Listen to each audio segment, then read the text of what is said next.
వచ్చే వారం నుంచి కొద్దిగా మారుద్దాం అనుకుంటున్నా. 5 నుంచి 6 దాకా వ్యాస భారతం అని, 6 నుంచి 7 దాకా భగవద్గీత. బాగుంటుంది కదా. మరీ భగవద్గీత చెప్తే సాధన ఎక్కడ చేస్తుంటాయి వయసులో అర్థమైతే కథలాగా ఉంటుంది. స్టార్ట్ చేసావా? చేద్దాం వస్తే ఇంకోటేసారి. 5 నుంచి 6 దాకా వ్యాస భారతం, 6:15 దాకా ప్రేయరు, 6 నుంచి 6:15 7 గంటల దాకా భగవద్గీతలో ఏదో ఒక శ్లోకం సింపుల్గా ఇలా పెట్టుకుందామని. ఒక వ్యాస భారతంలో కూడా శాంతిపరం చెప్తా. శాంతిపరం బాగుంటుంది కదా. శాంతిపరం అదే మొత్తం కాదు కొంచెం ప్రిపేర్ అయ్యి శాంతిపరం అయిపోద్దాం వీలైనంత వేగంగా. పెద్దది శాంతిపరం, చాలా పెద్దది. దాంట్లో చాలా మంచి విషయాలు ఉంటాయి. ఇప్పుడు చదువుతారు మీరు ఎలా చదవరు అని అసలు ఎప్పుడు చదువుతారు ఎవరిని? వ్యాసభాతం ఏది చదివే పని చాలా కష్టం అది. కాబట్టి అక్కడక్కడ తీసుకుని కొంచెం మంచి విషయాలు తీసుకుని మరి మొత్తం ఎలా చదువుకోలేము మనం. దాంట్లో చాలా ధర్మ సూక్ష్మాలు అవి ఉంటాయి అందులో. మళ్ళీ కుదరదు. ఎక్కడ దాకా వచ్చాం తల్లి? 48. ఓకే.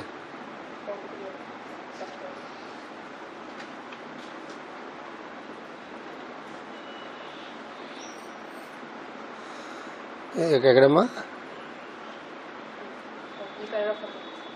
చదవాలా? ఇన్ని చేసిన చదవాలా? ఏంటి ఇక్కడ పెట్టుకుంటే పోయేదిగా, ఏసీలో పెడితే పోయేదిగా అంట. బుక్సా? ఓకే. ఇది హరియాణ డబ్బులు సంపాదిస్తే ఏసీ రూమ్ కడతావయ్యా క్లాస్కి. ఇన్ని చేసినాను. ఇది బాగుంది. ఈవేళ నా చల్లేసుకోలేదా? చదివా వేళ మొత్తం అన్ని చదివావా? మొత్తం చదవట్లేదు ఈ మధ్య. చదువుతున్నా గుప్తా చదివే వేళ అందరివి. భలే మంచి ఇన్సిడెంట్ జరిగింది. నేను శాస్త్రి మౌర్య కలిసి ఇక్కడికి వెళ్ళాం కదా. అక్కడికి షార్ట్ ట్రిప్, మధుర, పళని, కొడైకెనాల్. చాలా షార్ట్ ట్రిప్.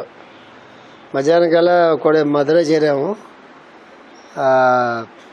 అందులో త్రిపుర కుండ్రం అని అక్కడే కుమారస్వామి దేవస్థానాన్ని పెళ్లి చేస్తాడని చెప్తారు. అది ఫస్ట్ టెంపుల్. అది 6 టెంపుల్స్లో ఎప్పుడు వెళ్తుంటారు కదా మీరు, కుంభకోణం గట్ట. అది మామూలుగా ఒక సాంప్రదాయం ఉంది. సాంప్రదాయం ఏంటంటే, ఈ కుమారస్వామికి మంత్రం తెలుసు కదా మీకు, శరవణ భవ అనే మంత్రం కుమారస్వామి. శరవణ భవ అంటే 6 అక్షరాలు. అవి షణ్ముఖుడు కదా, షణ్ముఖుడు కాబట్టి 6 అక్షరాలు ఆయనకు 6 మంత్రంగా ఉంటుంది. శరవణ భవ అని మంత్రం అయింది. ఈ ఒక్క టెంపుల్ మాత్రం ఆంధ్రలో ఉంది. అది ఆంధ్ర అంటే అది కూడా తమిళనాడు బార్డర్ తెలియదు నాకు.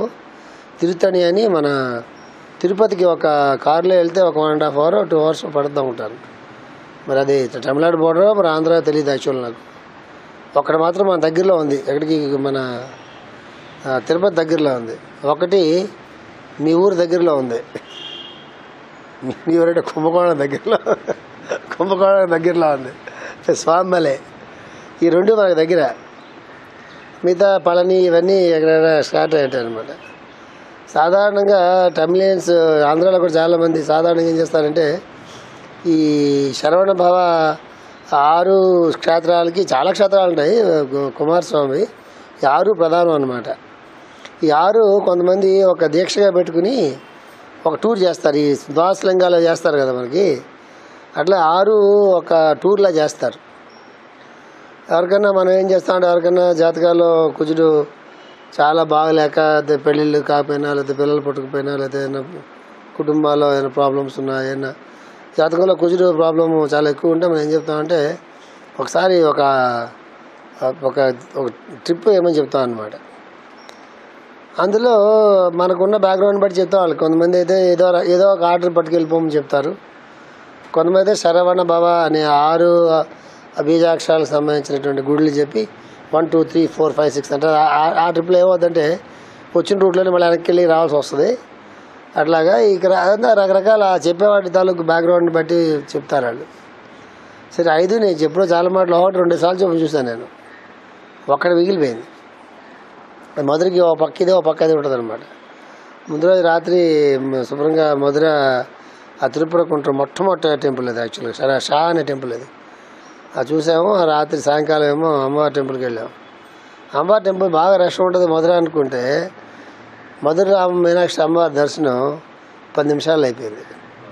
సరస్సు చెప్పాను, సుందరయ్య స్వామి ఏముంది 10 నిమిషాలు అయిపోద్ది, ఈవిడిదే కష్టం అన్న. అక్కడికి వెళ్తే ఆయన మమ్మల్ని 2 hours పెట్టాడు. మామూలుగా మధుర వెళ్తే మీనాక్షి దర్శనం చాలా లేట్ అవుతుంది, సుందరయ్య స్వామి దర్శనం చాలా ఈజీగా అవుతుంది. ఈ 10 నిమిషాలు అయిపోయింది. ఇక్కడ ఆయన నిలబెట్టాడు 2 గంటలు.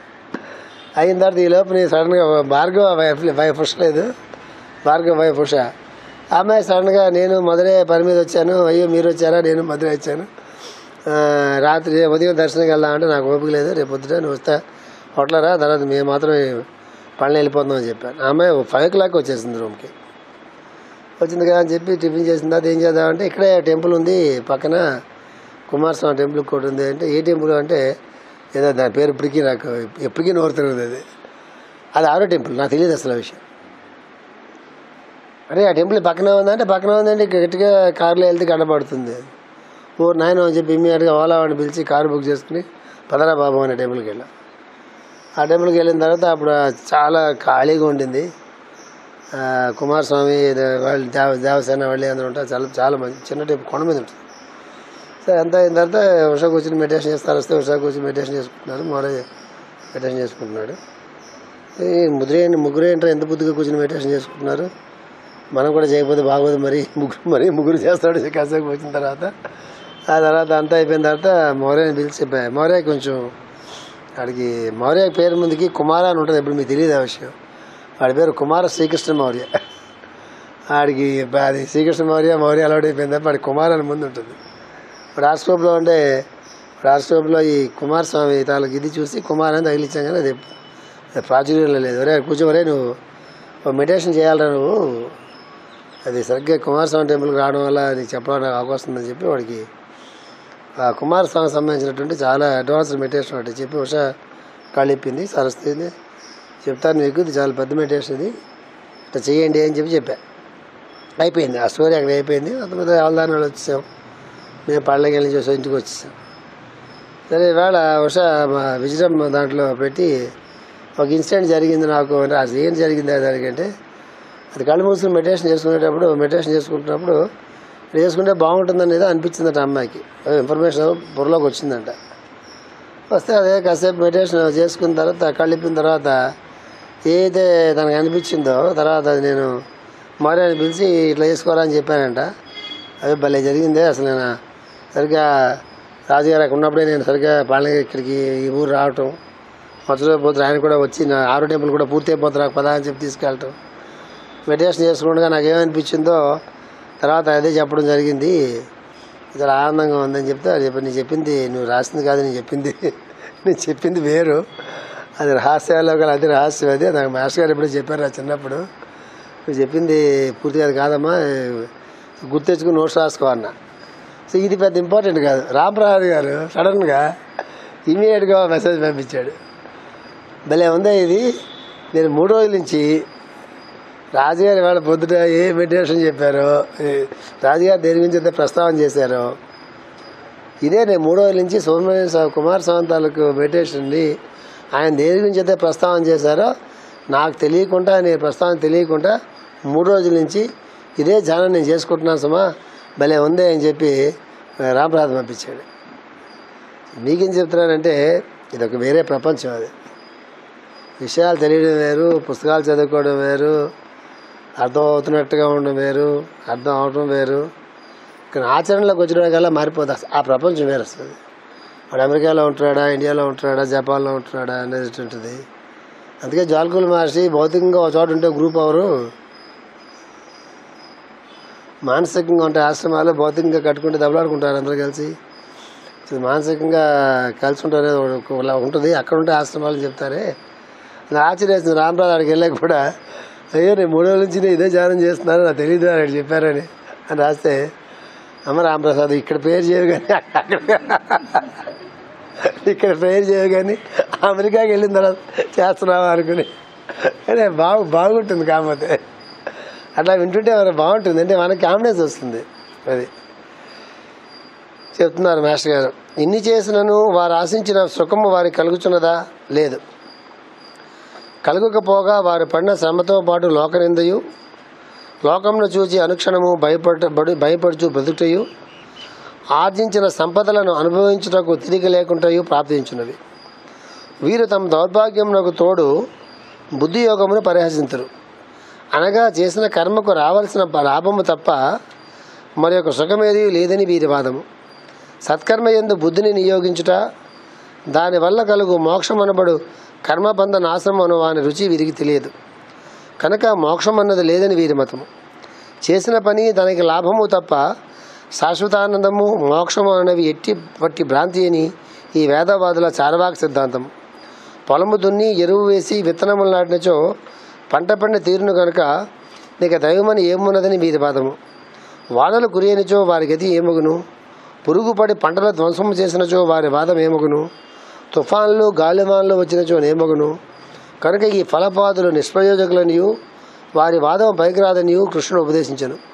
ప్రతి మానవుడును లాభమునే కోరినచో మొత్తము మానవులకు జీవితము పోటీలు యుద్ధములు క్షామములుగా పరిణమించను. అట్లుగాక ఇతరులకు ఉపయోగపడు ప్రతి వ్యక్తియు నిష్కామముగా యత్నించినచో అందరికీ సుఖజీవనము అప్రయత్న సాధ్యమగును. అంతకన్నా స్వర్గము లేదు. ఫలితం దాని అంతటా అది నడిచి వచ్చును. ఫలితము వేశ్య వంటిది.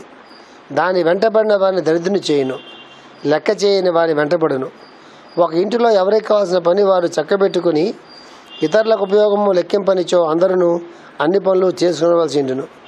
ఎవరి అన్నము వారు వేరుగా వండుకొనుట, ఎవరి అంట్లో వారు తోముకుంట వరకు వచ్చును. అట్లుగాక భర్తకు బిడ్డలకు భార్య వంట చేసి పెట్టినచో అందు తన తిండి కూడా అప్రయత్నంగా సిద్ధమవును. ఆ తిండికి గింజలు భర్త సంపాదించగలుగును. బిడ్డల విద్యాభ్యాసము చేయుటకు వీలగును. ఇట్లే జగత్ కుటుంబమునందు మన కార్యక్రమమును గూర్చి కూడా యోచించవలెను. ఇట్లు చేసిన పని కృష్ణుడు యజ్ఞాతమునకు మొదటి మెట్టుగా బోధించను. కృష్ణుడు చెప్పిన వేదవాదరతులు, భౌతికవాదులు, ఓట్ల పిచ్చగాండ్ర వంటి వారు. ఇందుకు కృష్ణుడు నిందించినది వేదవాదులనే కానీ వేదములను కాదు. వేదోక్త కర్మలు స్వర్గఫలము కొరకు చెప్పబడినవని వాదించే దరిద్రులు వేదవాదులు. అమూల్యమగు వేదమును దాని వినియోగమును తెలియలేక క్షుద్రముగా వినియోగించేవారు టెంకాయ కొట్టి కొబ్బరి పారవేచి పెంకును నూరి ఉంగరములు చేసుకుని అలంకరించుకునే వారి వంటి వారు. ఇందు దోషము వారిదే కానీ వేదమునకు సంబంధించినది కాదు. ఇది ఒక మేనేజ్మెంట్ కోర్సు లాంటిది.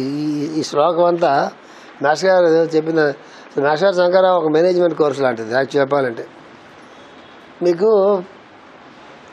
మంచి సినిమాలు చూసి అలవాటు ఎప్పుడన్నా ఉంటే మంచి సినిమాలు వేరే ఉంటాయి, అవి నచ్చవు సాధారణంగా ఎవరికి. ఒక డైరెక్టర్ ఒక ఆయన ఉండేవాడు, మనకి చచ్చిపోయాడు పాపం, చాలా యంగేజ్ చనిపోయారు ఆయన.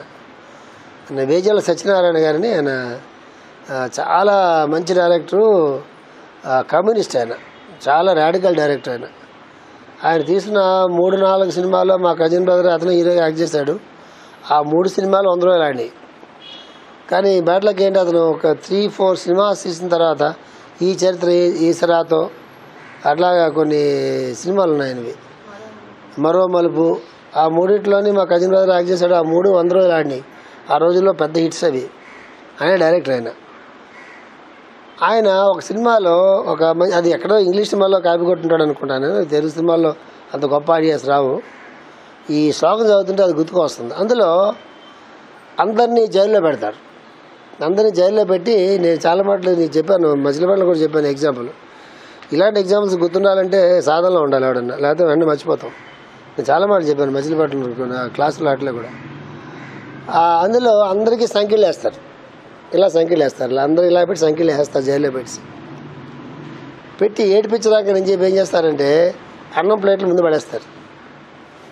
ఇట్లా సంఖ్యలు వేస్తే ఎట్ట తింటాడు, ప్లేట్ పట్టుకుని తినాలి కదా, ఎట్ట తింటాడు. అందరికి ఆకలి వేస్తుంటుంది, నోటి ముందులా నీళ్ళు పోస్తుంటారు. చాలా దారుణమైన సీన్ క్రియేట్ చేస్తాడు. చేసిన తర్వాత ఎదురుకుండా అన్నం ఉంటుంది, నోట్లోకి అన్నం వెళ్ళదు. తాగడానికి లేదు, చేతుల్లో పెట్టి సంఖ్యలు వేశారు కదా. అప్పుడు ఆయన అద్భుతమైనటువంటి ఒక ఆలోచన వస్తుంది ఒకడికి. ఎందులో ఒక లీడర్ ఉంటాడు, కమ్యూనిస్టెడ్గా ఆలోచన వస్తుంది, హీరో ఒక ఆలోచన వస్తుంది. ఏంటి తెలుసా, వాడేమో ఇలా పెట్టారు కదా, వాడు చేత్తో పట్టుకుంటాడు పళ్ళు, ఈ చేత్తో ఆడి పెడతాడు, ఆడి చేత్తో ఈడికి పెడతాడు, ఆ పళ్ళు ఆడి పెట్టుకుంటాడు, ఈడికి పెడుతుంటాడు. ఇది పరస్పరత్వం అంటే. అసలు ఆ సీన్ ఎప్పుడూ నేను మచిలీపట్నం వచ్చిన కొత్తల్లో నేను స్క్రిప్ట్ రైటర్గా వెళ్దాం అనుకున్న ప్రయత్నాలు చేసే రోజుల్లో గుర్తుకొచ్చిన సీన్ అది ఇమాజినేషన్ అంటే. దాన్ని పరస్పరత్వం అంటారు. అది లేనిదే ప్రపంచంలో అదే మనకి మేషార్ ముందు చెప్తారు. రోటరీ క్లబ్ రోటరీ క్లబ్ వాళ్ళు మేషార్ని పిలిచినప్పుడు ఆయన దాని మీద లెక్కించారు మేషారు. మొట్టమొదటి అన్నంలోంచి నీళ్లు అలా ఎలా పుడతాయి, ఇదంతా రోటరీ క్లబ్కి సింబల్ ఇది కదా, ఏది సైకిల్ సింబల్ కదా వాళ్ళకి. ఆ ఊరిలో లెక్కించినప్పుడు భగవద్గీత శ్రీకృష్ణ సైకిల్ గురించి ఏం చెప్పాడు, దేంట్లోంచి ఏం పుడుతుంది, దేంట్లోంచి ఏం పుడుతుంది, దేంట్లోంచి ఏం పుడుతుంది, ఈ మొత్తం అంతా సృష్టి సైకిల్ లాగా ఉంటుంది. ఆ సైకిల్ ఎక్కడ బ్రేక్ వచ్చినా కూడా దేశం ప్రకృతి మొత్తం నాశనం అయిపోతుందని చెప్తారు మేషారు. అన్నంలోంచి ఇది 18 మేఘాలు పుడతాయి, అన్నంలోంచి ఫస్ట్ అన్నం పుడుతుందట, అందులోంచి మేఘాలు పుడతాయి, అందులోంచి ఇంకోటి పుడతాడు చెప్తారు మేషారు. అందులో శ్రీకృష్ణ శ్లోకం ఉంటుంది, మధ్యలో ఎప్పుడో మనకు వస్తాం. అట్లాగా ఆ సైకిల్ ఎప్పుడు కూడా బ్రేక్ కాకూడదు. ఆ సర్కిల్ బ్రేక్ అయితే పరస్పరత్వం అనేది బ్రేక్ అయిపోయిందంటే, ఈ మేషార్ ఎగ్జాంపుల్ చెప్పాలంటే, అన్నం ఉడకబెట్టిన తర్వాత కాసేపు దాన్ని ఆరబెట్టేస్తే ఏమవుతుంది, అది ఏ అన్నం మెతుకు ఆ మెతుకు అయిపోయి గట్టిపడిపోయి ఏ మెతుకు ఆ మెతుకు అయిపోతుంది. అప్పుడే కుక్కర్లో తీసిన అన్నం అయితే మెతగా ఉంటుంది, కానీ అన్నం అట్లా పెట్టామనుకోండి అది ఒడియాలా అయిపోతాయి. ఏ ఒడియం కా ఒడియం లాగా అయిపోతుంది. మానవ జీవితం కూడా పరస్పరత్వంతో, అసలు సృష్టి మొత్తం అంతా కూడా పరస్పరత్వంతో నడుస్తుంది.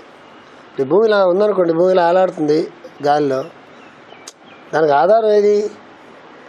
సూర్యుడు గాలి అలా ఆలాడుతున్నాడు, వాడికి ఆధారం ఏది?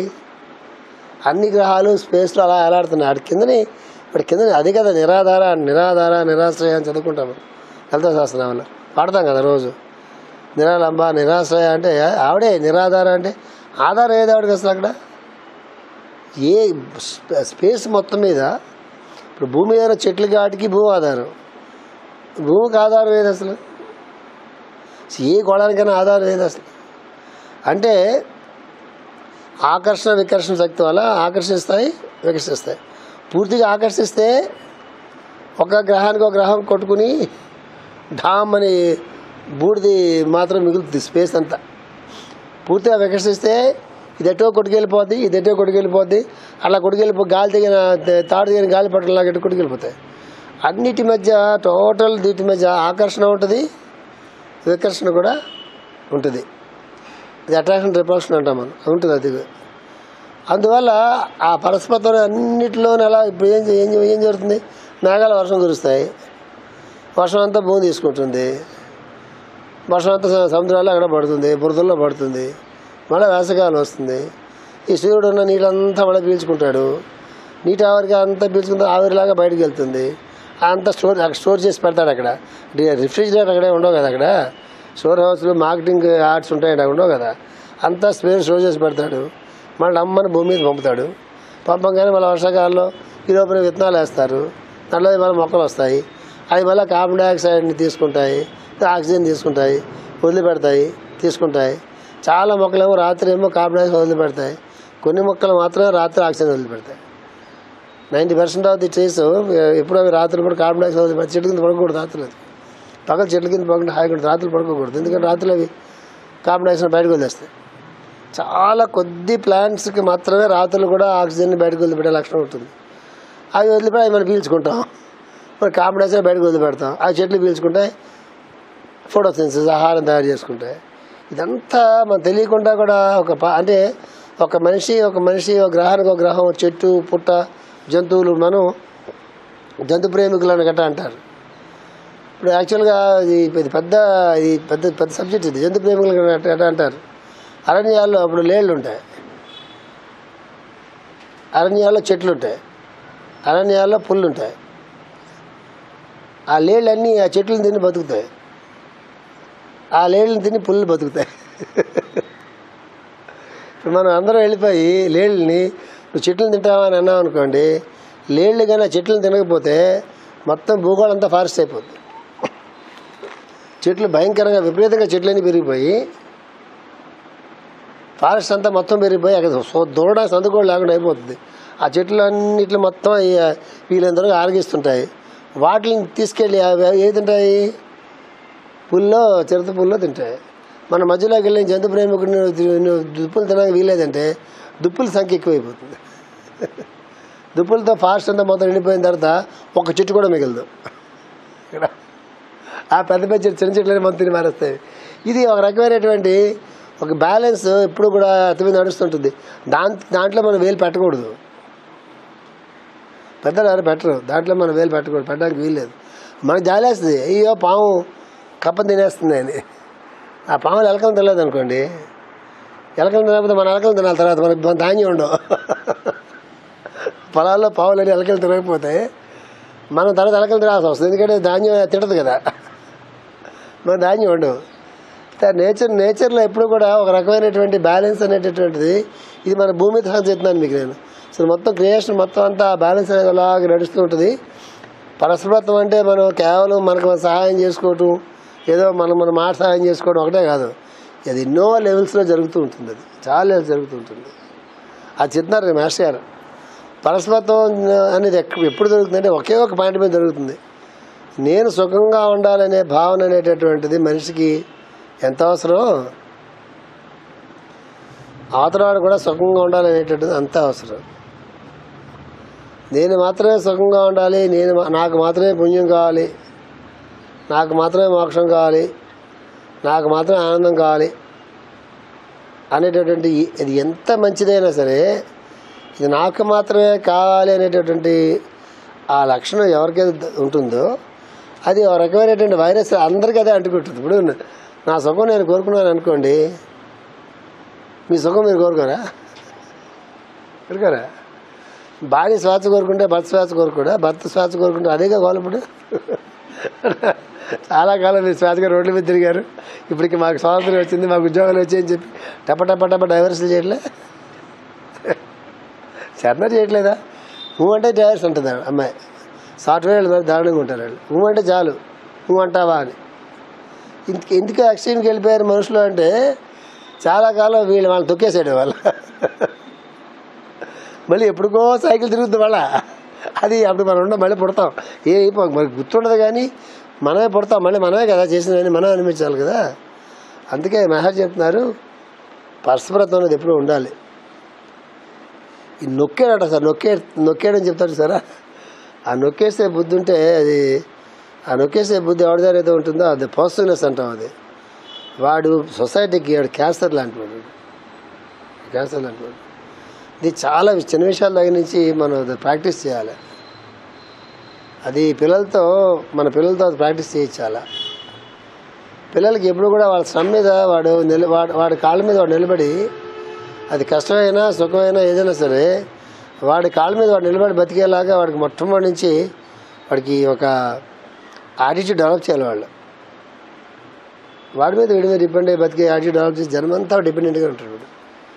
అది ప్యారజైట్స్ చిన్న చిన్న మొక్కలు ఉంటాయి, పెద్ద మొక్కల పక్కన క్రీపర్స్ అంటారు. ఈనాడు వాడి మీద నిలబడలేవు. క్రీపర్స్ ఎప్పుడు ఆ చెట్టు చుట్టూ నిలబడి ఉంటాయి, అలా నిలబడి ఉంటాయి.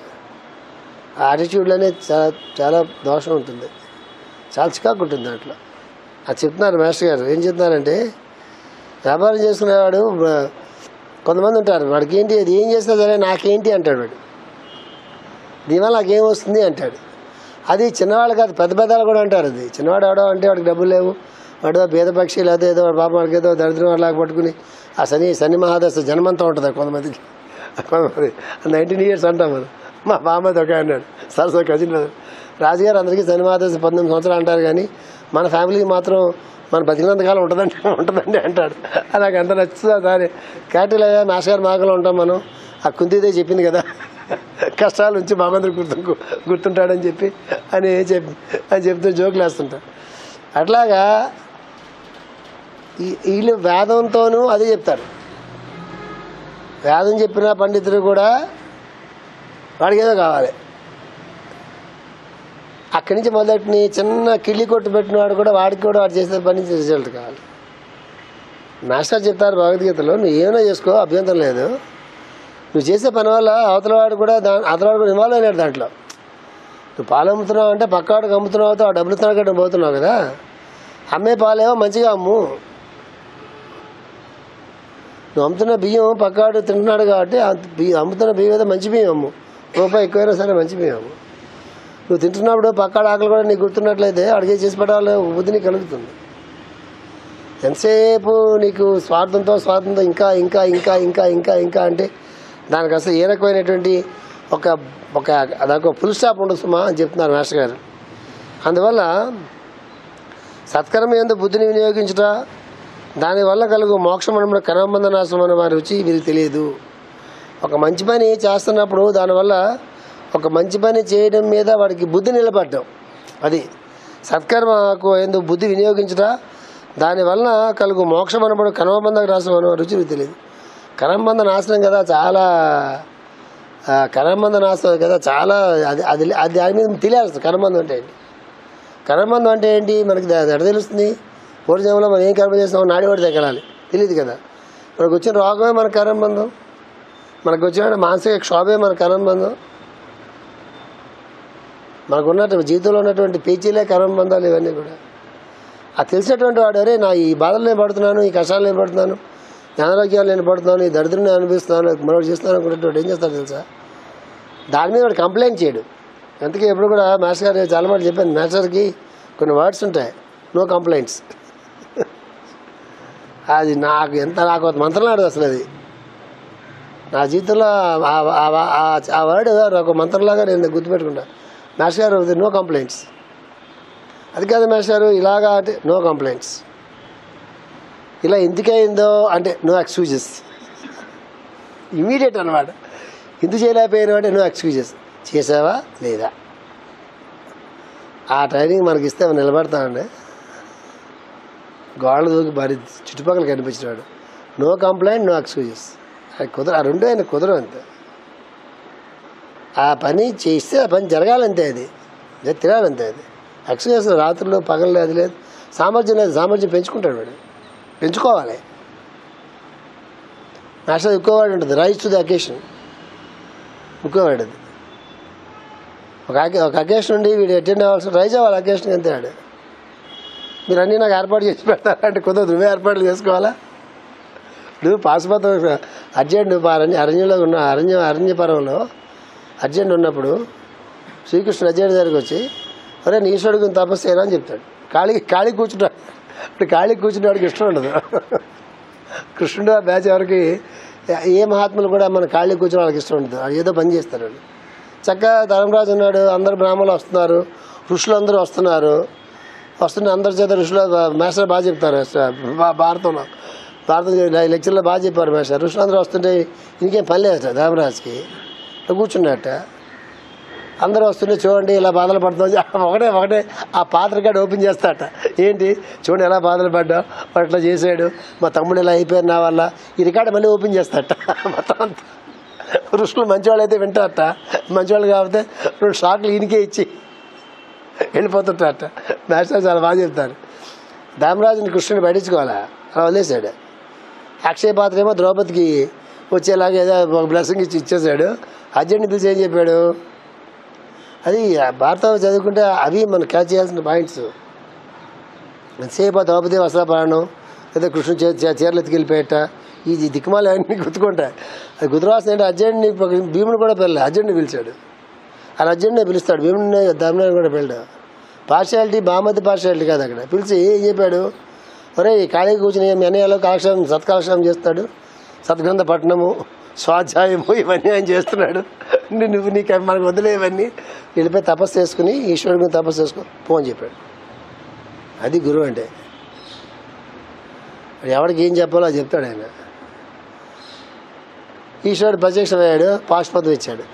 శ్రీకృష్ణుడు ఇవ్వలేడా అర్జునుడికి? అసలు అర్జునుడు తపస్సు చేయాలా? శ్రీకృష్ణుడు సుదర్శన చక్రం ఉంది కదా, ఆయన వీడికి ఇవ్వచ్చు కదా.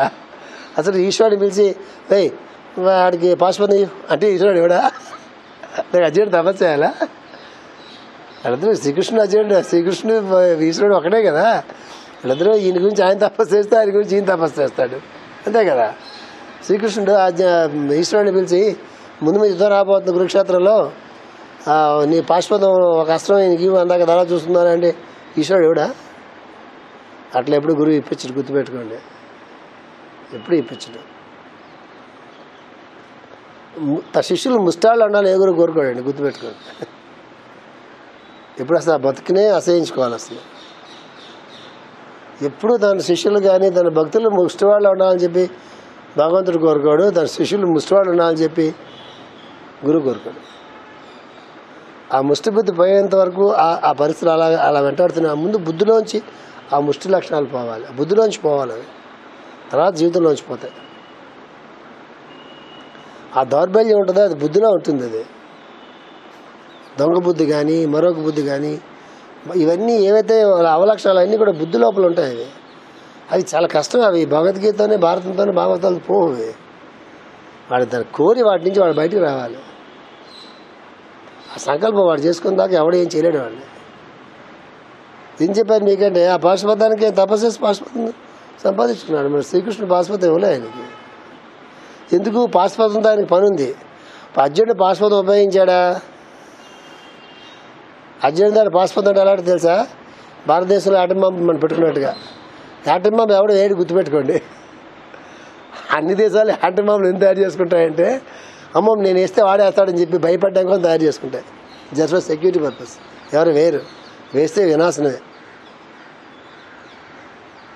ఎవరు ఆటమాలు ప్రయోగించుకుంటే వినాశనం ఎక్కింది. మళ్ళీ కురుక్షేత్రం కంటే దారుణంగా ఉంటుంది. ఎందుకు ఆటమాలు తయారు చేస్తారంటే అమ్మ వాడి ఆటమాలు ఉంది కాబట్టి మనం వేస్తే వాడు వేస్తాడు, వాళ్ళు పోతే మనం కూడా వేస్తాం వాడి మీద. అది ఈడి వేయడు వాడు వేయడు. అది ఒక స్ట్రాటజీ అనమాట, యుద్ధంలో స్ట్రాటజీ అనమాట. అమ్మ అర్జునుడి దగ్గర పాశుపతం ఉంది. పాశుపతం అర్జునుడు ఉపయోగించాడు. ఎందుకు ఉపయోగించాడు?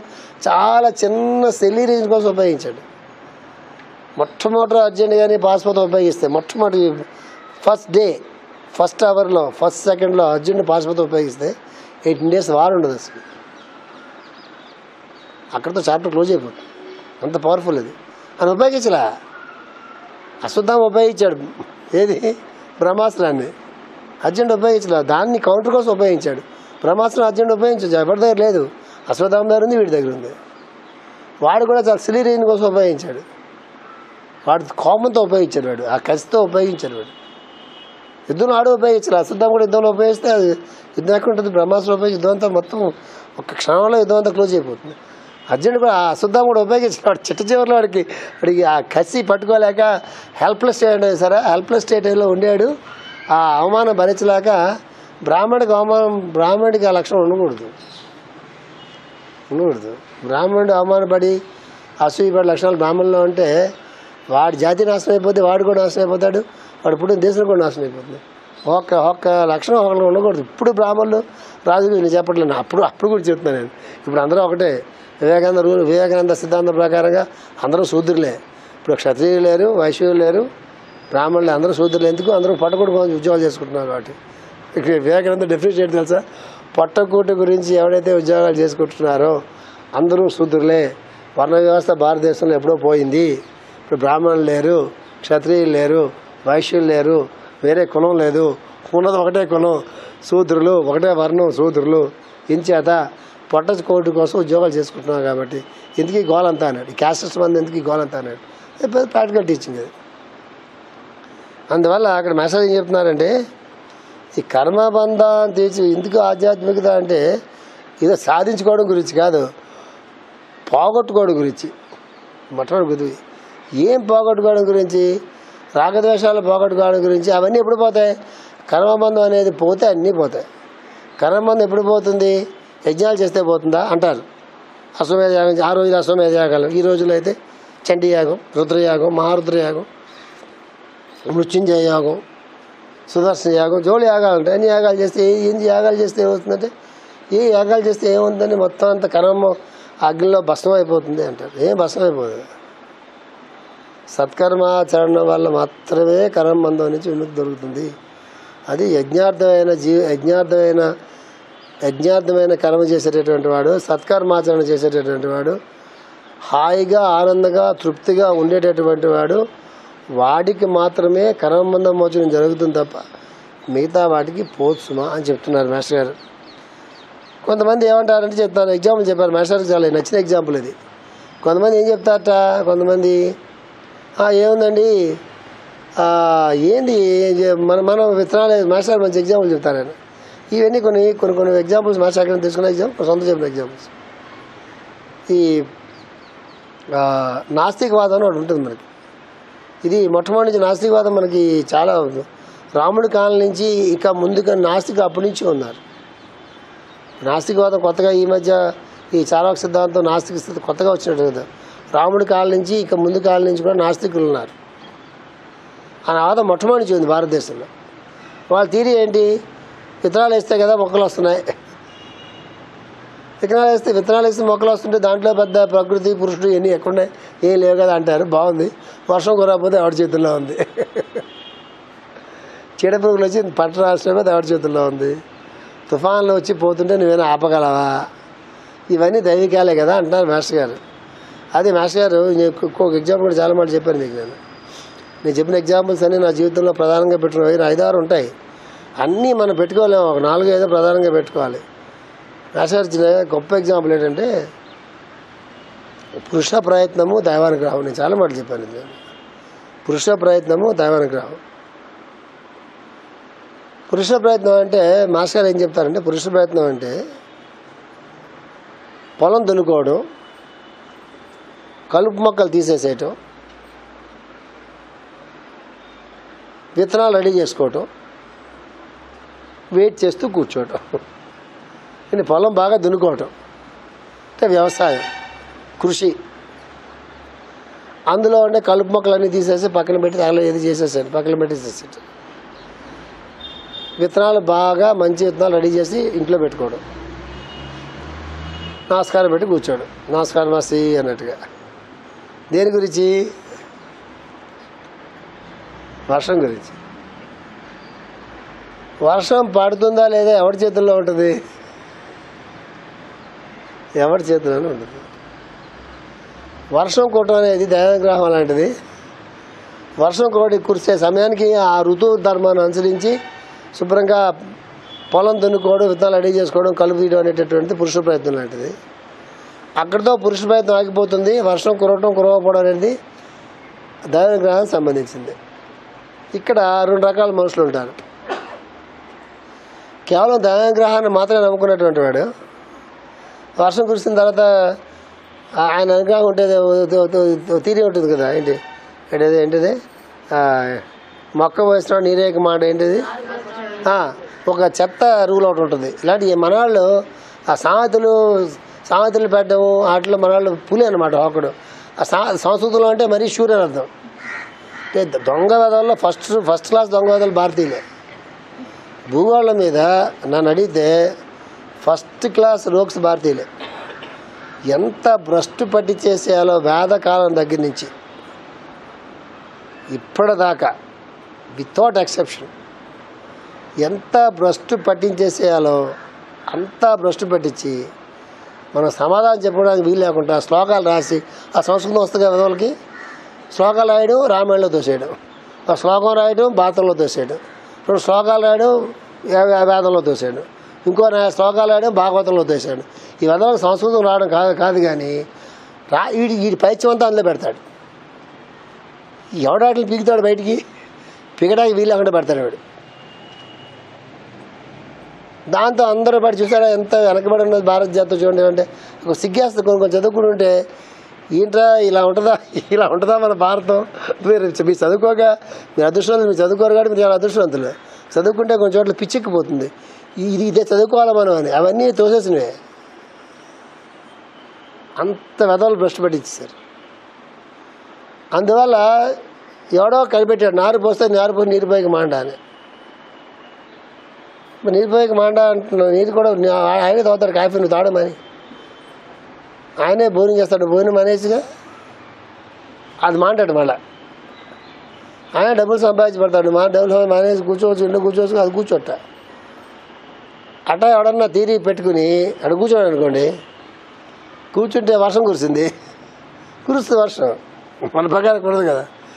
వీడి దగ్గర నారు లేదు, నీరుంది,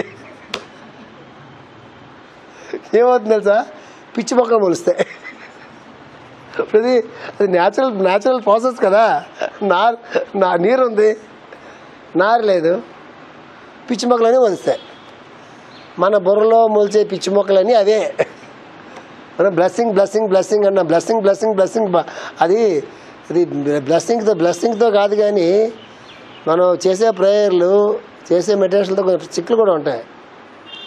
అందుకే ఆత్మసమర్పణకి సి గారు నాకు ఆత్మసమర్పణ చెంది అనే కండిషన్ పెట్టాను అని వదిలేడు. అట్లా అదేమవుతుంది, రాక్షసులు అందరూ తపస్సు చేశారండి, దేవతలందరూ తపస్సు చేశారండి. ఎవరికి వేగంగా ప్రత్యక్షం అయ్యారు మీరు చెప్పగలరా? దేవుళ్ళు ఎవరికి వేగంగా ప్రత్యక్షం అంటారు? ఎందువల్ల? రాక్షసులకి ఎందుకు వేగంగా ప్రత్యక్షం అవ్వాలా? వాళ్ళందరూ దేవతల బ్యాచ్ కదా, శివుడు బ్రహ్మ అందరూ దేవతల బ్యాచ్ కదా వాళ్ళందరూ. మరి రాక్షసులు అంటే వాళ్ళు పడదు కదా మొట్టమొదటి నుంచి. మరి వాళ్ళకి ఎందుకు ముందు ప్రత్యక్షం అవ్వాలంటారు? ముందు వాళ్ళకే ఇప్పుడు ఆలోచించాలి సీరియస్గా. అటు మేడం ఎందుకు వాళ్ళకే ముందు ప్రత్యక్షం? కరెక్ట్, వాళ్ళకే దీక్ష ఎక్కువ. దుర్మార్గుడికే ఎక్కువ పట్టుదల ఉంటుంది. వాడు అదొకడు దుర్మార్గం అనేటటువంటిది. మంచివాళ్ళు ఎప్పుడు సాఫ్ట్నెస్ ఉంటుంది. మంచివాళ్ళు సాత్వికమైన బుద్ధి, సాఫ్ట్నెస్ ఎక్కువ ఉంటుంది. ఆయన పెద్ద పనులు ఉంటాడు. ఆయన పైన ఆయన పాపం బ్రహ్మకి బోల్డ్ పనులు ఉన్నాయి, ఈశ్వరుడికి బోల్డ్ పనులు ఉన్నాయి, విష్ణుమూర్తి పనులు ఉన్నాయి. వస్తారులే అని చెప్పి సాఫీగా మొదలెడతాడు. అలా కాదు, వస్తావా చస్తావా, వస్తావా చస్తావా, వస్తావా చస్తావా అని చెప్పి అగ్నిలో కూర్చుని ఒంటి కాళ్ళ మీద గడ్డాలని పెంచుకుని అక్కడెక్కడో ఎక్కి వాడి నానా బాధలు పెట్టి వాడు దిగి వచ్చేదాకా వీడు వదలడు. అక్కడ రూల్ ఏంటి? తపస్సు చేస్తే ఆయన రావాలి. అగ్గిపులు వెలిగిస్తే మంట రాదా? అదే దేవతల లక్షణం. అగ్గిపులు వెలిగిస్తే మంట వచ్చినట్టుగా ఎవరు తపస్సు చేసినా రాక్షసులైనా ఎవరైనా సరే అటు దిగి రాల్సిందే. గుర్తుపెట్టుకోండి. ఎందుకు ఎప్పుడు కూడా భారతీయ అష్టాంగ యోగంలో చాలా రకాల డిసిప్లిన్స్ అలవాటు చేసిన తర్వాత అప్పుడు మాత్రమే లోపల అయితే ఈ ప్రజ్ఞ అయితే ఉందో ఆ ప్రజ్ఞ మేల్కోవడానికి కావాల్సిన సాధన మార్గాలు ముందు చెప్పేవాళ్ళు కదా వాళ్ళు.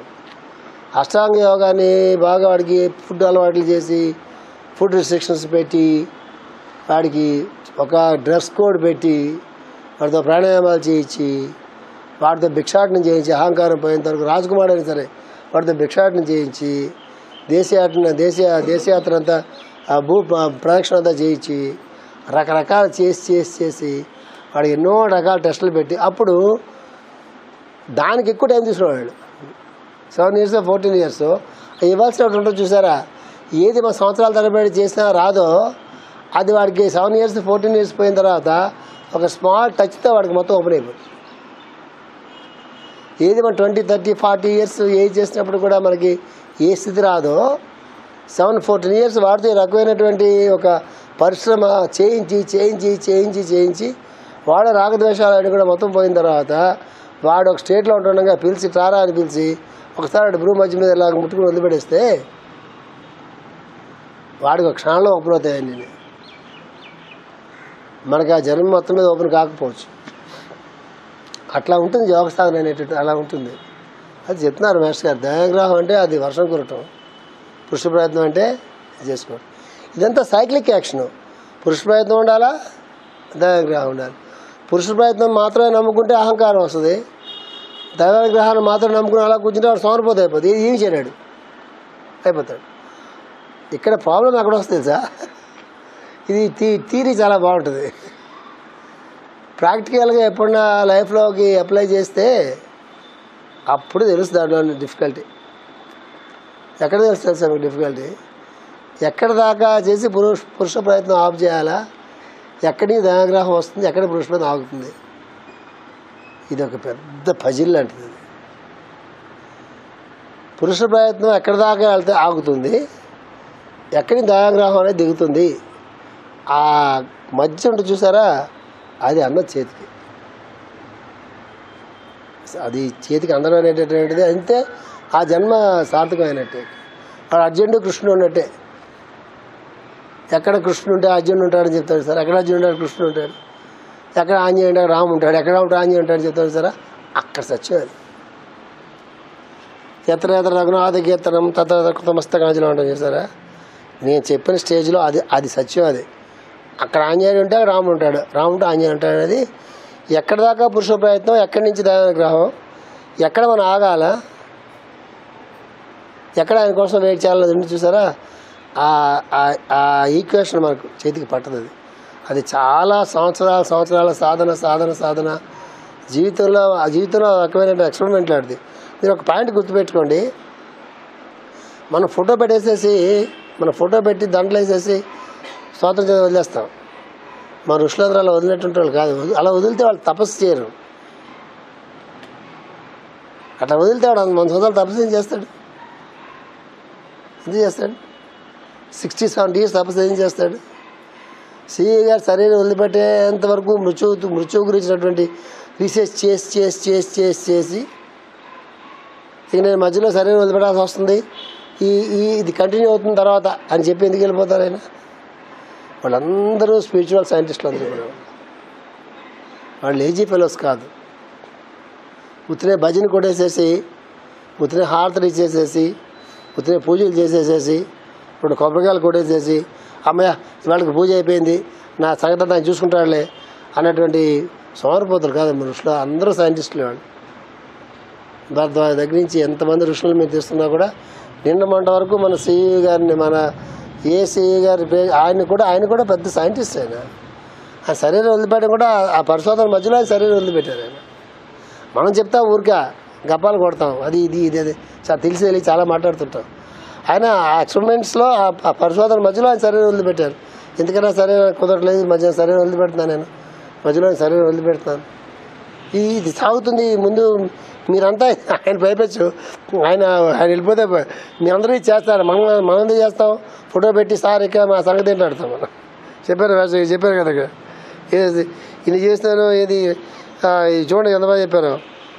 అనుక్షణము భయపడుచు బ్రతుకుటయు ఆర్జించిన సంపదను అనుభవించడం తిరిగి లేకుండా ప్రార్థించినది. వీరు తమ దౌర్భాగ్యం నాకు తోడు బుద్ధియోగం పరిశీలించరు. అనగా చేసిన కర్మకు రావాల్సిన లాభము తప్ప మరి యొక్క సుఖం ఏది లేదని వీరి వాదము. మనకు కూడా వర్తిస్తుంది. ప్రేయర్ చేస్తే ఇది వస్తుంది, అంతే కదా. అందువల్ల ఈ లైఫ్ అంతా అట్లా వెళ్తుంది. ఇది ఒక ఎవల్యూషన్ అలా వెళ్తూ ఉంటుంది. ఎప్పుడో మన మైండ్కి భగవంతుడు మాస్టర్ గారు ఇప్పుడొకప్పుడు ఆ డైమెన్షన్ ఓపెన్ చేస్తాడు మన నుంచి. అంతవరకు మన సొంత సిలబస్ ఫిలాసఫీ తయారు చేసుకుని దాని ప్రపంచం మీద మన రుద్రమే తెలియని రుద్రమే. దాంతో పుస్తకాలు పుట్టుకొచ్చేస్తుంటాయి, దాంతో గ్రంథాలు పుట్టుకొచ్చేస్తుంటాయి, దాంతో మతాలు పుట్టుకొచ్చేస్తుంటాయి, దాంతో మహాత్ములు పుట్టుకొచ్చేస్తూ ఉంటారు, దాంతో మహానుభావులు పుట్టుకొచ్చేస్తుంటారు, గురువులు పుట్టుకొచ్చేస్తుంటారు వాళ్ళ గ్రహ ప్రభావాలను బట్టి. మార్క్స్ చెప్పినట్టు చరిత్రను వీడు సృష్టిస్తాడా లేక వీడి చరిత్రను సృష్టిస్తాడా? కార్ల్ మార్క్స్ సిద్ధాంతం అది. కొంతమంది దే క్రియేట్ ది హిస్టరీ, కొంతమంది వాళ్ళు చాలా తక్కువ ఉంటారు భూగోళం మీద. Some people they create the history, వాళ్ళు తక్కువ మంది ఉంటారు భూగోళం మీద.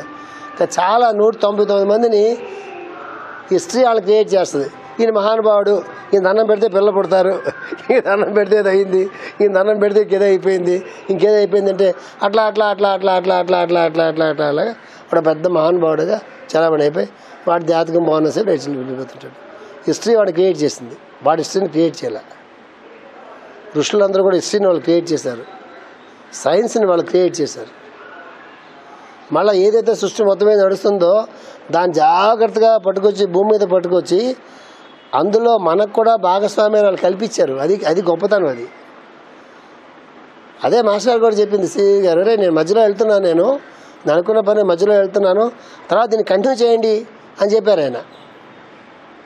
దాన్ని మనం దేనికి కన్ఫైన్ చేసాం? సిఈ గారు ప్రేయర్ చేసుకుంటే పొట్ట నొప్పి తగ్గుతుంది, అదో నొప్పి తగ్గుతుంది, తిండి దొరుకుతుంది, జబ్బులన్నీ పోతాయని చెప్పి అంత ఆయన పెద్ద ఎక్స్పెరిమెంట్ పరిశోధన చేసి మధ్యలో వదిలిపెట్టండి మీరు చేయండి రా అంటే దాన్ని పట్టుకొచ్చేసి ఆయన దండం పెట్టేస్తే అన్నీ పోతాయనేది చాలా ఆ లేలు పట్టుకొచ్చి అది అందువల్ల భోగేశ్వరి జాగ్రత్తగా అర్థం చేసుకోవాలి శ్లోకాన్ని. ఒకటే దీంట్లో సెంట్రల్ పాయింట్ పరస్పరత్వము. నేను మీరు రెండు ఇక్కడ దీనికి ఒకటే రూల్ అండి. సెంట్రల్ పాయింట్ ఒకటే. వాళ్ళు వీళ్ళు ఇద్దరులో ఉన్నది ఒకటే అనేటటువంటి భావన ఉన్నప్పుడైతే ఇంత డిస్క్రిప్షన్ అక్కర్లేదు. ఎవడికి ఏది భగవంతుడు ఎక్కువ ఇచ్చాడో, ఎక్కువ ఎందుకు ఇచ్చాడు? ఒక చెట్టు ఉంది, చెట్టు అంతా పెరిగి పెద్ద కాయలు కాసినాయి. ఆ చెట్టు ఆ కాయలు తింటుందా? చిన్నప్పటి నుంచి ఆవుని పెంచి పెద్ద చేశాడు. నేను పొలాల ఆవుల గురించి చెప్తున్నాను. పెంచి పెద్ద చేశాడు. పెద్ద అయిన తర్వాత ఆవు ఏదో ఒక దూడకో పేయకో జన్మించిన తర్వాత దానికి పాలు పడతాయి. ఆ తాగుద్దా? దాని పిల్లకిస్తుందా?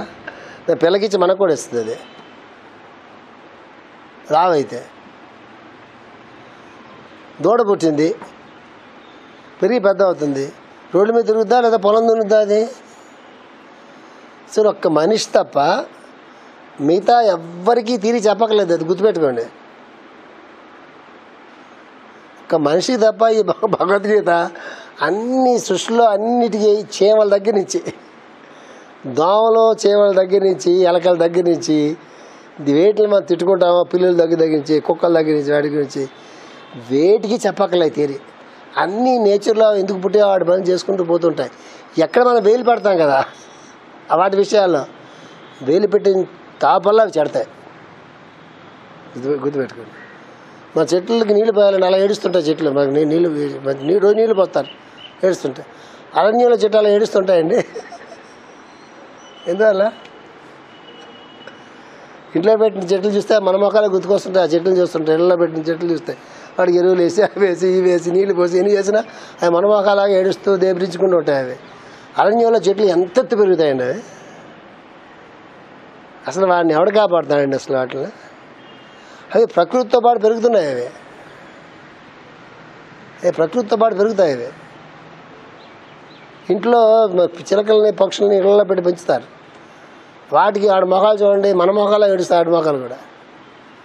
అదే చెట్లు వేయండి, పక్షులు చూడండి, హ్యాపీగా రోడ్డు మీద తిరుగుతూ ఇక్కడ అక్కడ సంబంధం ఉండదు. ఇక్కడ శుభ్రంగా ఊరంతా హ్యాపీగా తిరిగి రాత్రులు వేడ పడుకుంటాయి. అన్నీ చూడండి. ఎప్పుడైనా మా ఇంటి నుంచి కనిపిస్తే ఒక పెద్ద గుంపుగా 500 1000 వెళ్ళిపోతున్నాయి. ఎంత ఆనందంగా ఉంటుందో. అంత అన్యోన్యత మందాడు ఎక్కడ ఉంది. రాత్రి అన్ని కలిసి పడుకుంటాయి. పోదాని పోకదా ఇప్పుడు చూస్తే చెట్ల మీద అలా పడుకుంటాయి. అవదాని పక్కన పడుకుని తల మీద కాళ్ళు పెట్టి కాళ్ళ మీద తల పెట్టి ఎంత హ్యాపీగా పడుకుంటాయి. అవి ఒక మనిషికే కావాలి భగవద్గీత. మిగతా ఏ జంతువులకు అక్కర్లా, ఏ పక్షులు అన్ని అన్యోన్యత్వం అనేది అట్లా ఉంటుంది. ఎంత ఉంటుందండి? ఇక్కడ వస్తే తీసుకెళ్తుంది. ఆ వేప ఏదో కాయ తింటుంది, అది పట్టుకెళ్తుంది, ఎక్కడ పడేస్తుంది. చక్కగా వేపకు వచ్చేస్తుంది. మనం పనిమాల పట్టుకొచ్చి ఎక్కడికి వెళ్ళి ఏదో ఊరు వెళ్ళి రాజమండ్రికి వెళ్ళి డబ్బులు పట్టుకొచ్చి ఇంట్లో పాతాం. ఆ చచ్చి ఊరుకుంటుంది ఆ మొక్క. ఎందువల్ల? దాని నీళ్ళు మన చేతితో పోస్తున్నాం కాబట్టి. అది వర్షం నీళ్ళు కాదు కదా, మన చేతితో పోతున్నాం కాబట్టి దానికి ఎరువులు గాడి గుడ్డు అనేది మొత్తం పోయాలి. ఆ చచ్చి ఊరుకుంటుంది. మళ్ళీ కొత్త మొక్క పాతాలి. అరణ్యంలో మొక్కలకి ఆ గొడవ లేదే. మొక్కలు తెచ్చి పెంచుకోవడం మన గురించా దేవుడి గురించా నాకు ఇప్పటికీ అర్థం కాదు. మొక్కలు పెంచాలంటే నరకుండా చాలా మొక్కలు పెరుగుతాయి. పక్షులను చంపుకుంటా మొక్కలు నరక్కుంటా అటు పెడితే ఈ వెదలు కోట్లు తినడానికి ఏదో స్కీమ్ పెడతారు గవర్నమెంట్. ఆ మొక్కలు పెరగో చచ్చిపోతాయి. ఏ మొక్కలు ఇన్ని కోట్లు పోతాయి. ఆ మొక్కలు నరక్కుంటా ఉండి పక్షులు చంపుకుంటా ఉంటే ఆ పక్షులే మొత్తం వెళ్ళి మొత్తం అన్ని ఇలా అవే హెలికాప్టర్ లాగా వెళ్ళి అన్ని చోట్ల విత్తనాలు వేసి వస్తాయి. అవి అలాగే కదా ఫారెస్ట్లు పెరిగినాయి మనకి. ఆ చేరీళ్ళ చెప్తున్నారు మాస్టర్ గారు. లోకమందు ఎక్కువ మంది ఏ పని చేశాను భోగమును ఐశ్వర్యమును ఉద్దేశించేదరు. సుఖపడవలన ఉద్దేశంతో లోకమును మానవులు దుష్కర్మలను సత్కర్మలు ఆచరించున్నారు. మాస్టర్ గారు చెప్పాలి. దుష్కర్మ అని చెప్తూ ఊరుకుంటే సరిపోదు కదా ఆయన. అడి చెప్తారు చూడండి. లోకమున సుఖపడవలన ఉద్దేశంతో లోకమున మానవులు దుష్కర్మలను సత్కర్మలను ఆచరించున్నారు. ఏదో సత్కర్మ చేసినా కూడా దుష్కర్మే కాదు, ఏం చేస్తాడట, ఏదో వస్తుందని చేస్తాడట. ధర్మ సంపాదించుట, బాగా చూడండి, గృహ నిర్మాణం చేయుట. అందుకే నేను కూడా ఇల్లు కట్టుకోవాలి, ఎందుకు లేదు వాళ్ళ మాస్టర్కి ఇష్టం లేదని చెప్తారు మాస్టర్ గారు. ధర్మ సంపాదించుట, గృహ నిర్మాణం చేయుట, సయ్యాసనాదులను లభ్యపరచుకుంటా. టబుల్ కార్డు పెట్టలేండి, అది చెప్పగా మాస్టర్ ఇంగ్లీష్ తెలుగు బుక్ కదా అని చెప్పట్లేదు. ధర్మ సయ్యాసనాదులను లభ్యపరచుకుంటా సుఖముల గురించి. రుచికరమైన ఆహారము జిహ్వకు సుఖము కొరకే, తన వారిని పోషించుట, బిడ్డలకు విద్య నేర్పుట తన మానసిక సుఖము కొరకే, అట్లే ఐశ్వర్యం ఆర్జించడానికి యత్నించుట గొప్ప కొరకు. ఐశ్వర్యము ఆర్జించడానికి యత్నించడం గొప్ప కొరకు. ఎందుకు ఆ డబ్బులు నీకు అంటే వాడు ఆడుకో ఉంది కదా, నాకు ఎందుకు ఉండకూడదు. అసలు ప్రాబ్లం డబ్బులు సంపాదించడంలో ప్రాబ్లం లేదు. వాడు ఎవరికో ఉంది కదా, నాకు ఎందుకు అంత ఎక్కువ ఉండకూడదు, వాడికి నాకన్నా ఎక్కువ ఎందుకు ఉండాలి అనేటటువంటిది మొదలవుతుంది అనమాట. అది చాలా అదే ఈ పెళ్ళిళ్ళు చూస్తారు కదా మీరు చూడండి, సరదా ఎప్పుడు అబ్జర్వ్ చేయండి. ఇవాళ నుంచి మొదలెట్టి కొన్ని కమ్యూనిటీస్ ఉన్నాయి, ఇందులో మాది ఒకటి వరస్ట్ కమ్యూనిటీ. మిగతా వాళ్ళు పెళ్లి చేస్తే బాధపడతారు. మీరు అర్థం చేసుకోండి. వాడు ఎవడో కూతురు పెళ్లి చేస్తాడు, వాడికి ఒళ్ళు తిమిరెక్కి బాగా బ్లాక్ డబ్బులు, చేపలు, రొయ్యలు ఉంటాయి, చెరువులు ఏడుస్తాయి. వాడు హాక్ విసిరి 1500 రూపాయలు 2000 రూపాయలు పెడతాడు. ఇప్పుడు ఎంక్వైరీ చేస్తాడు, ఎంత విస్తరణ, ఇటు పెళ్ళికి ఇటు భోజనం మానేసి ఎంక్వైరీ, ఈ విస్తరణ ఎంత అని. అది అటు పెళ్ళికి లక్షలు వేయడం కాదు. వెళ్తే వేసి 1500 రూపాయలు అంత, సరే. నెక్స్ట్ టైం ఎవరిని పిలిచినప్పుడు వీడియో ముందు రేటు చెప్తా, వాడిని బేరవడం కాదు, 2000 రూపాయలు విస్తరణ ఉండాలి అంటే.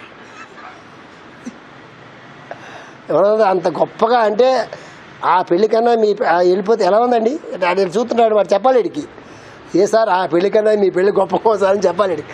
అది చెప్పిన దాకా అంతే, పిల్లలకి అక్షంతలు వేయండి, ఆశీర్వదించండి, కాస్త ఇవన్నీ ఉండవు.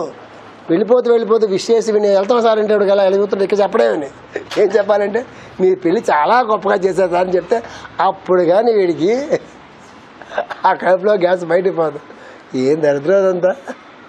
నువ్వు సుఖపడరా బాబు, హాయిగా ఉండరా అంటే సంపాదన భగవంతుడు ఇచ్చాడు, జాతకంలో గురుడు బాగున్నాడు, శుక్రుడు బాగున్నాడు, ఏదో డబ్బులు ఉన్నాయి, రిజర్వ్ ఉన్నాయి, అవి ఉన్నాయి, బాగున్నాయి, ఇవన్నీ బాగున్నాయి. ఇప్పుడు నా పడ్డాడు ఎవరన్నా ఇప్పుడు ఆశపడ్డాడు, డబ్బులు ఆశపడ్డా అంటే అర్థమవుతుంది. కానీ మిగతా వాళ్ళకి ఏమొచ్చింది చెబుతున్నాడు అనమాట. బిడ్డలకు విద్య నేర్పడానికి మానసిక సుఖం కొరకే. అదేట విద్య నేర్పడం కూడా మానసిక సుఖం కొరకే. మీ అబ్బాయి ఏంటంటే, మా అబ్బాయి ఇంజనీర్ అండి, వీడు ఫీల్ అవుతాడు, వాడు ఇంజనీర్ ఎలా ఉన్నా. మీ అబ్బాయి ఏంటంటే చైతన్యాలు చదువుతున్నాడండి, చైతన్య కేకేఆర్ గౌతమ్ కాన్సెప్ట్ అండి. ఇవన్నీ ఏంటంటే ఆ కుర్రాడి గురించి కాదు, వాళ్ళ అమ్మా నాన్న తాలూకు ఇచ్చింగ్ తెచ్చుకోవడం గురించి. అది పిల్లలు గౌతంలో చదవడం తప్పు కాదు, పిల్లలకు ₹1,00,000 ఫీజు కట్టడం తప్పు కాదు, పిల్లలు చదువుకుని బాగా స్థిరపడడంలో తప్పు కాదు. అవన్నీ కూడా పేరెంట్స్ తాలూకు మెంటల్ ఇచ్చే వాళ్ళు తప్పు కాదు. వీడికి రేపు వాడు అంతా చదువుకున్న తర్వాత నాన్న నేను ఏమన్నా దేని పెళ్ళేసుకున్నా అంటాడు అమెరికా.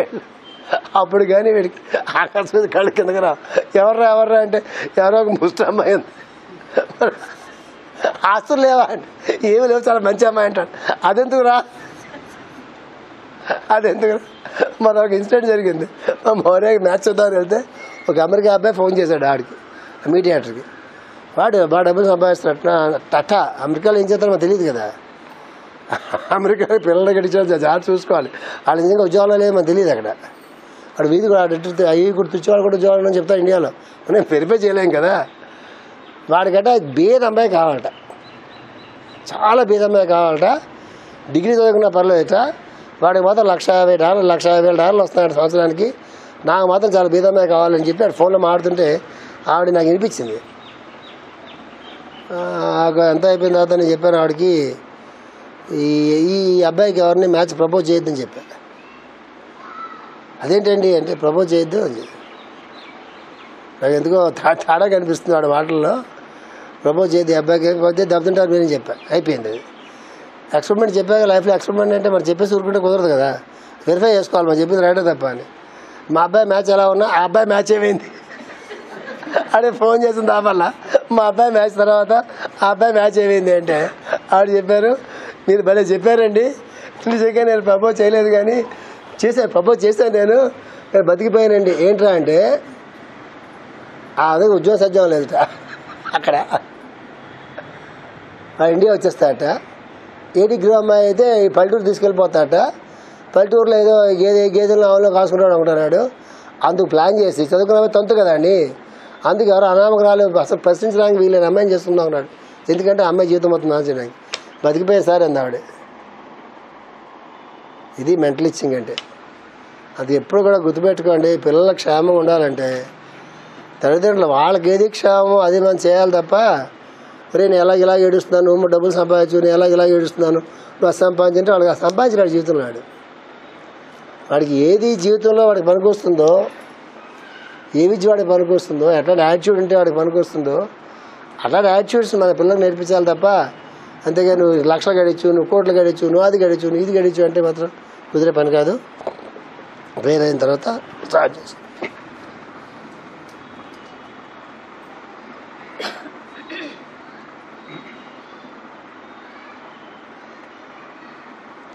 మాస్టర్ వి నమస్కారం.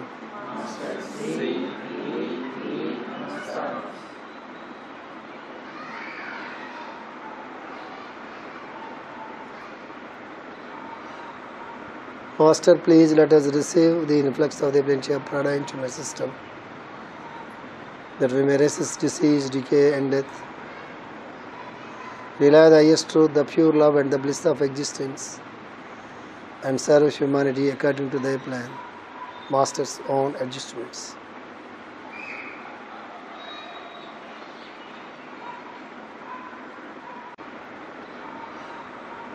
Master, please let us receive the influx of the plenty of prana into my system, that we may resist disease, decay and death. Realize the highest truth, the pure love and the bliss of existence, and serve humanity according to thy plan. Master's own adjustments.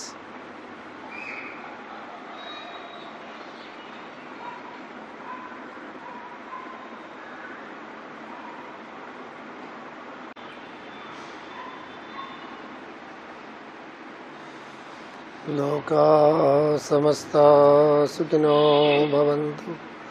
लोका समस्ता सुखिनो भवन्तु.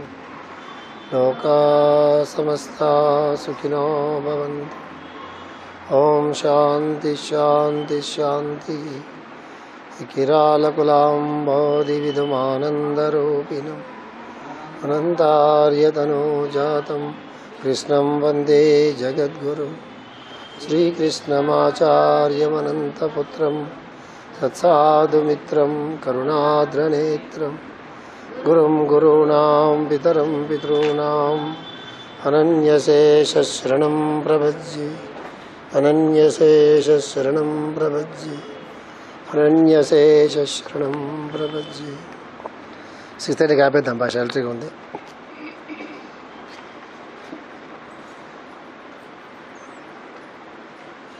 చిత్తశాంతికై దైవం ఆరాధించే వారిలోనూ శాస్త్రోక్త కర్మలను ఆచరించే వారిలోనూ కూడా ఎక్కువ మంది ఇట్లే ఆచరించున్నారు. కనుక 10 మందికి పనికి వచ్చి సత్కర్మలు జరిగిపోవచ్చునే అన్నవి ఆచరించే వారికి లక్ష్యమైన చిత్తశాంతిని మాత్రము చేకూరట్లేదు. ఇటు వారందరి మనస్సు భోగము ఐశ్వర్యము అనే ఎండమావుల్లో ప్రయాణం చేయుచుండు కనుక తాము చేసిన కర్మలచే సంస్కరించబడదు. అట్టి వారికి కర్మలు తమ వాసనలను నండించునే కానీ మనస్సును పరిస్థితి చేయవు. భోగము చేతను ఐశ్వర్యము చేతను సంగము మిక్కిలిగా చెందువారు భోగైశ్వర్యముల ప్రసక్తులు. వారి చేతస్సు వానిచే అపహరించబడును. ఇక కర్మాచరణంలో కానీ కర్మసంగ పరిత్యాగములో కానీ బుద్ధి పనిచేయదు. కర్మాచరణమునందు బుద్ధి పనిచేయనిదే కౌశలము చేకూరదు. కౌశలము లేనిదే కర్మలు అంటకుండా విధానము లభ్యం కాదు. ఉదాహరణకు ఒక వృత్తి చేయు వ్యక్తికి మనస్సు ఫలితంపై ఉన్నచో వృత్తి కర్మాచరణమును సవ్యముగా చేయలేడు. మనస్సు ఫలితమునందు కళ్ళలో కనుచుండగా వృత్తి దెబ్బతిరును. సంగము హెచ్చుట కర్మసిద్ధికి భ్రష్టమొకట రెండును ఒక్క మరే ప్రాప్తించును. మాస్టర్ ఇంకోటి చాలా అద్భుతమైనట్టు చెప్పారు. నేను చెప్పాను ఇక్కడ, చిత్తశాంతికే దైవం ఆరాధించే వారిలోనూ శాస్త్రోక్త కర్మలు ఆచరించే వారిలోనూ కూడా ఎక్కువ మంది ఇట్లే ఆచరించున్నారు.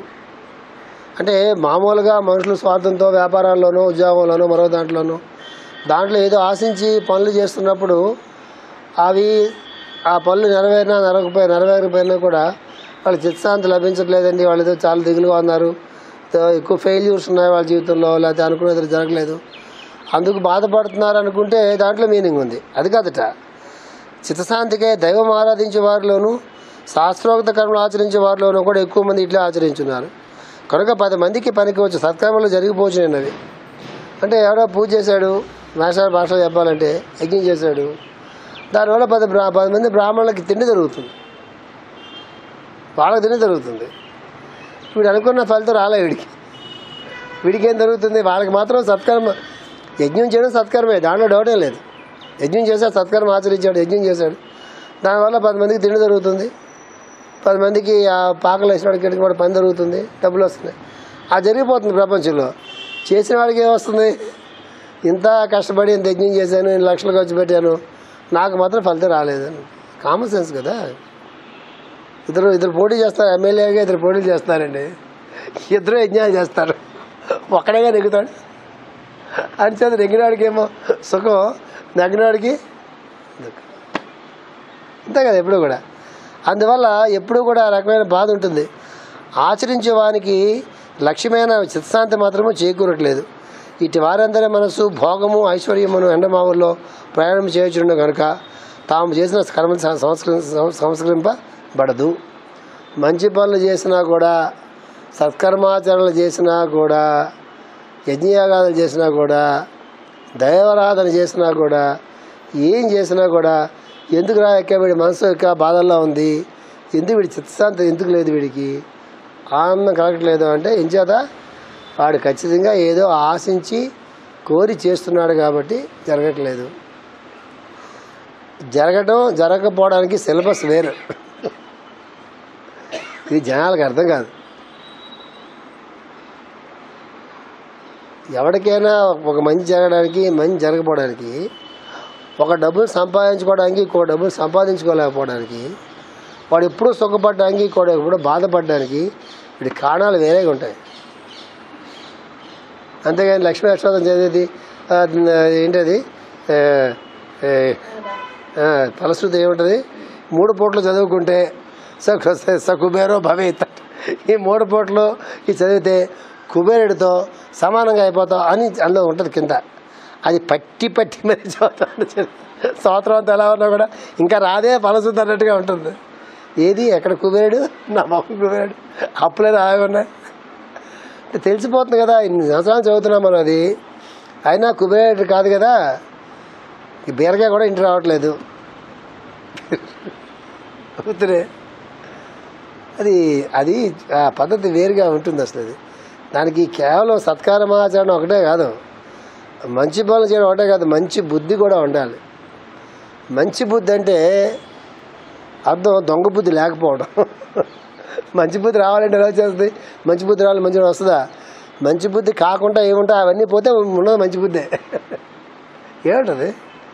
నీళ్ళు ఫిల్టర్ చేస్తారండి, నీళ్ళు ఫిల్టర్ చేయడానికి మీరు కొత్త నీళ్ళు పట్టుకొస్తున్నారా? ఉన్న నీళ్ళు ఫిల్టర్ చేస్తున్నారా?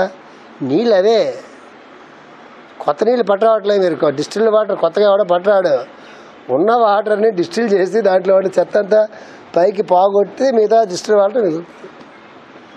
దీన్ని ఎప్పుడు కూడా గుర్తుపెట్టుకోవాలి లైఫ్లో. ఉన్నది ఆరోగ్యమే, అది అనారోగ్యం పాలైంది. ఆరోగ్యాన్ని కాపాడుకోవాలంటే ఆరోగ్యానికి ఇంజక్షన్ ఉండవు, అనారోగ్యానికి ఇంజక్షన్స్ ఉంటాయి. అందుకు భగవంతుడి మీద మనస్సు ఉన్నంత మాత్రాన మరి బాధలన్నీ పోవాలని రూల్ ఎక్కడ లేదు. కుచేళ్ళు ఎప్పుడు దాకా బాధలు పడ్డాడండి. కుచేళ్ళని దృష్టిలో పెట్టుకుని నాపోటాడు, కుచేళ్ళకే దిక్కులేదు సార్ నాదేముందంటే కుదరదు. ఆయన బాధపడ్డాడంటే అది ఏదో మిగిలింది, కర్మశాస్త్రం మిగిలింది. కృష్ణుడు వచ్చాడు, మంటే కృష్ణుడు ఆడు, కృష్ణుడు వస్తాడు, మంటే కృష్ణుడు వచ్చి మనకు అనిపిస్తుంది మనం కుచేళ్ళలాగా ఉండి కృష్ణుడు వచ్చి ఇలాగా ఇలా పెడితే తింటే ఆహా అనిపిస్తుంది. అవన్నీ డ్రీమ్సే, రారాళ్ళు. పురాణాలు అలా వచ్చారంటే కుచేళ్ళు ఆయన చిన్నప్పుడు స్నేహితులు. ఆయనకి ఏదో పూర్వజంలో కర్మశాస్త్రం మిగిలిపోయింది, ఆ మిగిలిపోయిన కర్మశాస్త్రం అంతా కృష్ణుడు తన అనుగ్రహంతో పోయింది. ఆ స్టేజ్లో ఉంటే మనకే జరుగుతుంది. ఆ స్టేజ్లో ఉన్నామని అనుకోకూడదు, మనం ఉన్నామో లేదో మనకు తెలియదు, ఉండొచ్చు ఉండకపోవచ్చు. కాబట్టి చిత్తారాయణ మాస్టర్ గారు ఇది చాలా గొప్ప శ్లోకం. ఇది అందరూ చెప్పేదానికి వ్యతిరేక. శ్రీకృష్ణుడు ఎప్పుడు కూడా మిగతా వాళ్ళలాగా ఊరిక ఇల్యూషన్స్లో పెట్ట శ్రీకృష్ణుడు. అది శ్రీకృష్ణుడు టీచింగ్స్ ఎందుకు ప్రపంచవ్యాప్తంగా గొప్పగా తెలుసా మీకు? మిగతా ఏ టీచింగ్ కింద వాల్యూ ఉంటుంది మా ప్రపంచంలో. మిగతా టీచింగ్స్లో ఎలా ఉంటుంది? భాగవతం ఉంటుంది. యాక్చువల్గా భాగవతం శ్రీకృష్ణుడి గురించి చెప్పిందే. భాగవతంలో శ్రీకృష్ణుడే హీరో, కానీ భాగవతం కన్నా భగవద్గీత చాలా గొప్పది. ఎందుకు తెలుసా? భాగవతంలో అన్ని మెరికల్స్ ఉంటాయి. భగవంతుని నమ్ముకుంటే ఏం జరుగుతుంది, భగవంతుడి భక్తులు అందరూ నమ్ముకుని ఎట్లా అయ్యారు, ఆ భక్తి పారవశ్యం ఎలా మురుగు, ఇవన్నీ ఉంటాయి. ఆ శ్రేయస్ మనకు కుదరవు, రావు. ఆ శ్రేయస్ మాకు రావు. భగవద్గీత ఏం చెప్తుంది తెలుసా? భక్తి కాదురా కావాల్సింది, కర్మాచరణం కావాలని అని చెప్తుంది.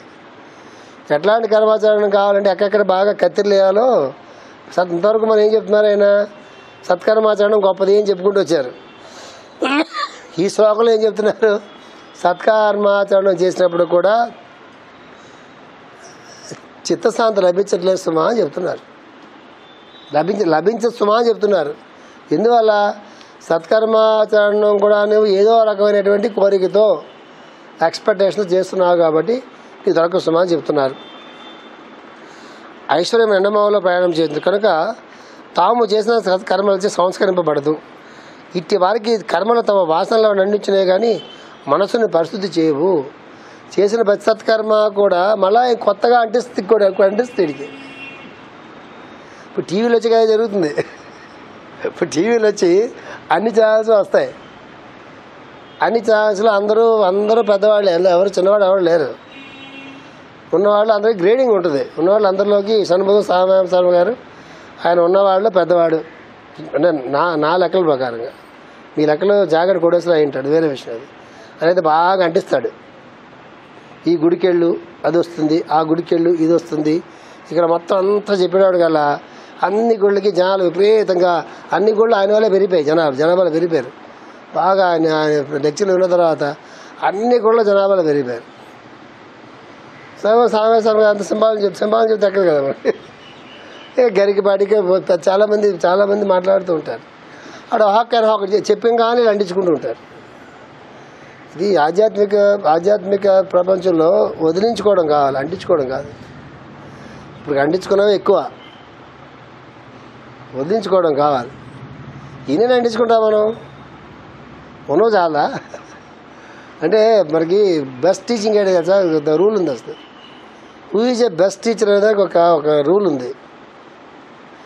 ఆ టీచర్ క్లాసులోకి వెళ్ళంగానే ఏం చేస్తారో తెలుసా? మామూలుగా ఎవరైనా ఎన్ని టీచర్ ఏం చేస్తారో తెలుసా? ఆ ముందు క్లాసులో ఏదో సబ్జెక్ట్ చెప్పి వెళ్తారు ఆ టీచర్. నెక్స్ట్ వెళ్ళంగానే ఫస్ట్ టీచర్ ఏం చేస్తారో తెలుసా? ఆ బ్లాక్ బోర్డ్ మొత్తం తుడాలి టీచర్ మొట్టమొదట.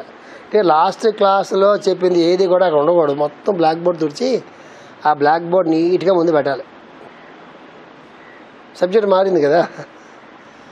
అప్పుడు ఆ బ్లాక్ బోర్డ్ మొత్తం నీట్గా క్లీన్గా పెట్టిన తర్వాత తను చెప్పదలుచుకున్న దాన్ని 1 2 3 4 పాయింట్స్ రాయాలి. రాసి ఆ పాయింట్లను ఎక్స్ప్లెయిన్ చేయాలి. టీచింగ్ వేరే ఉంటుంది, ఒకటి వేరే ఉంటుంది. నిజమైన గురువు ఏం చేస్తాడు తెలుసా? మొట్టమొదట ఎలాగైతే నెక్స్ట్ టీచర్ వచ్చి ఆ బ్లాక్ బోర్డ్ మొత్తం అంతా శుభ్రంగా తుడిచి నీట్గా పెట్టి అప్పుడు చెప్పడం మొదలెడతాడో, ఆ బుర్రలో గబ్బు ఉంటుంది. మన బుర్రలో చాలా చెత్త ఉంటుంది. ఆ చెత్త అంతా ముందే ఆయన తీస్తాడు పైకి.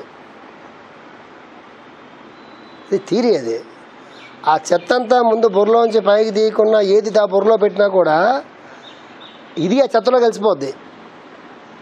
ఆయుర్వేదంలో సిద్ధాంతం ఏంటి? ఆయుర్వేదంలో మంచి ఆయుర్వేదం డాక్టర్ మంది ఇవ్వాలంటే ఆయన ముందు మంది ఇవ్వడు.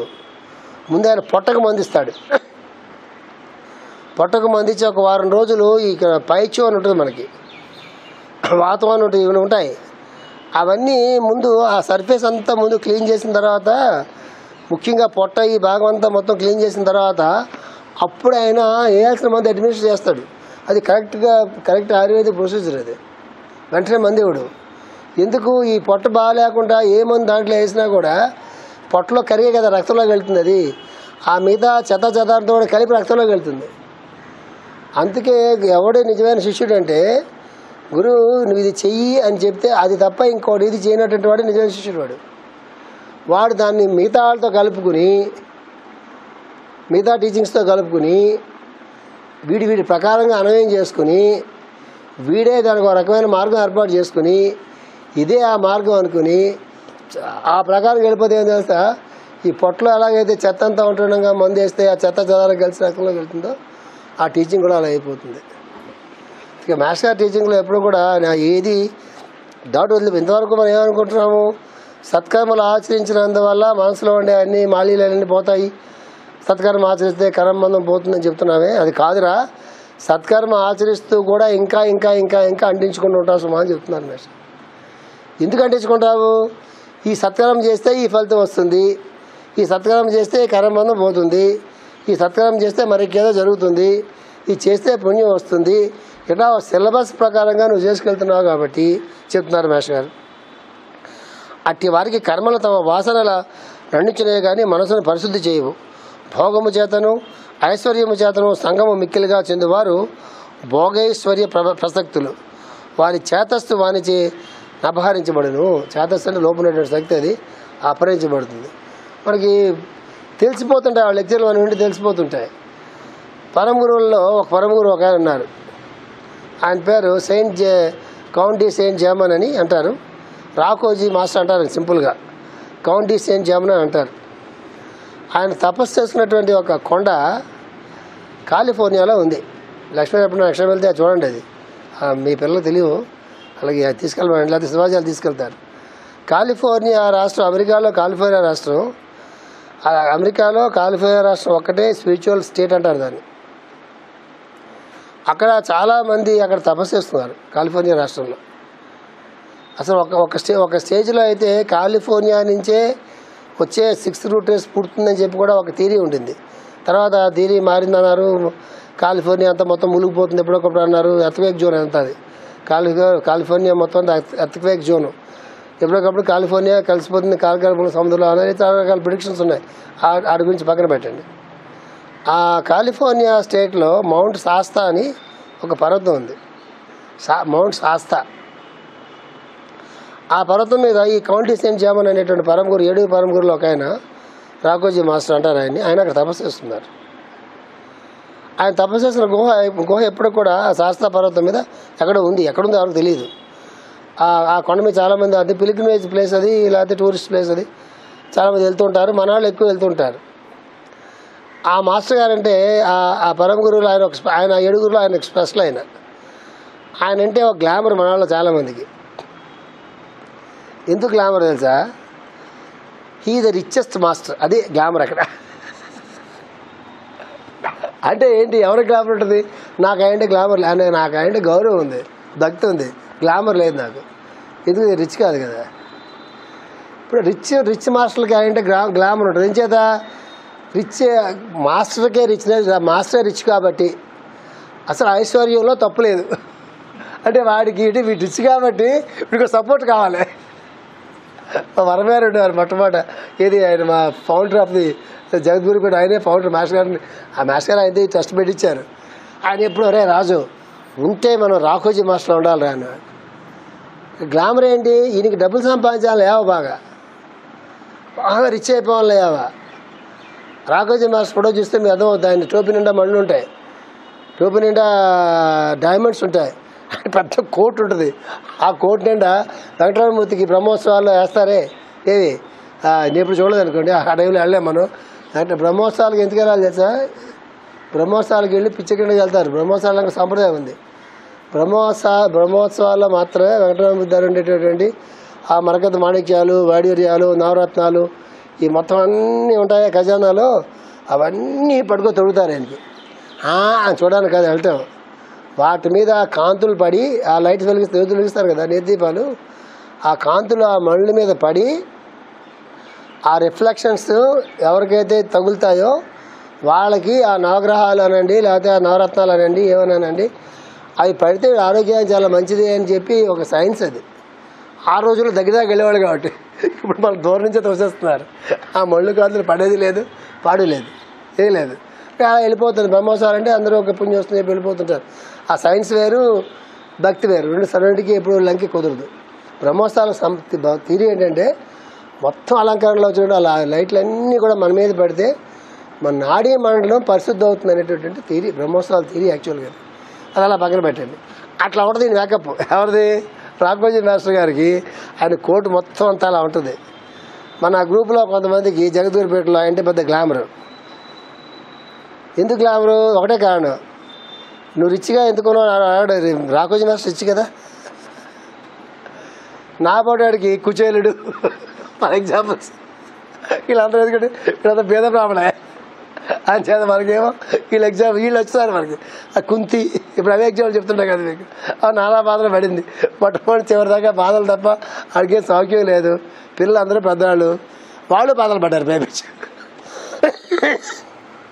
ఈవిడ ప్రార్థనతో వాళ్ళు కూడా సుఖపడలే. ఏం ప్రార్థించింది? కష్టాల్లో అట్టుపెట్టిన ఆయన ప్రార్థించింది. వాళ్ళేమో తల్లి అంటే ప్రేమ మన ఆటోమేటిక్గా క్యారీ అవుతుంది కదా. ఆడు చివరిదాకా పాండవుల బాధలు పడుతూనే ఉన్నారు. వాళ్ళు చివరిదాకా వాళ్ళు పడుతూనే ఉన్నారు. ఎప్పుడు సుఖపడలేదు వాళ్ళు. ఎవరికి ఏ ఎగ్జామ్లో ఎగ్జామ్లో వస్తుంది. కానీ ఎప్పుడు కూడా గుర్తుపెట్టుకోండి, ఈ భోగేశ్వర్య ప్రసక్తులు దాని మీదే వాళ్ళ దృష్టి ఉంటుంది, యోగం మీద కాదు.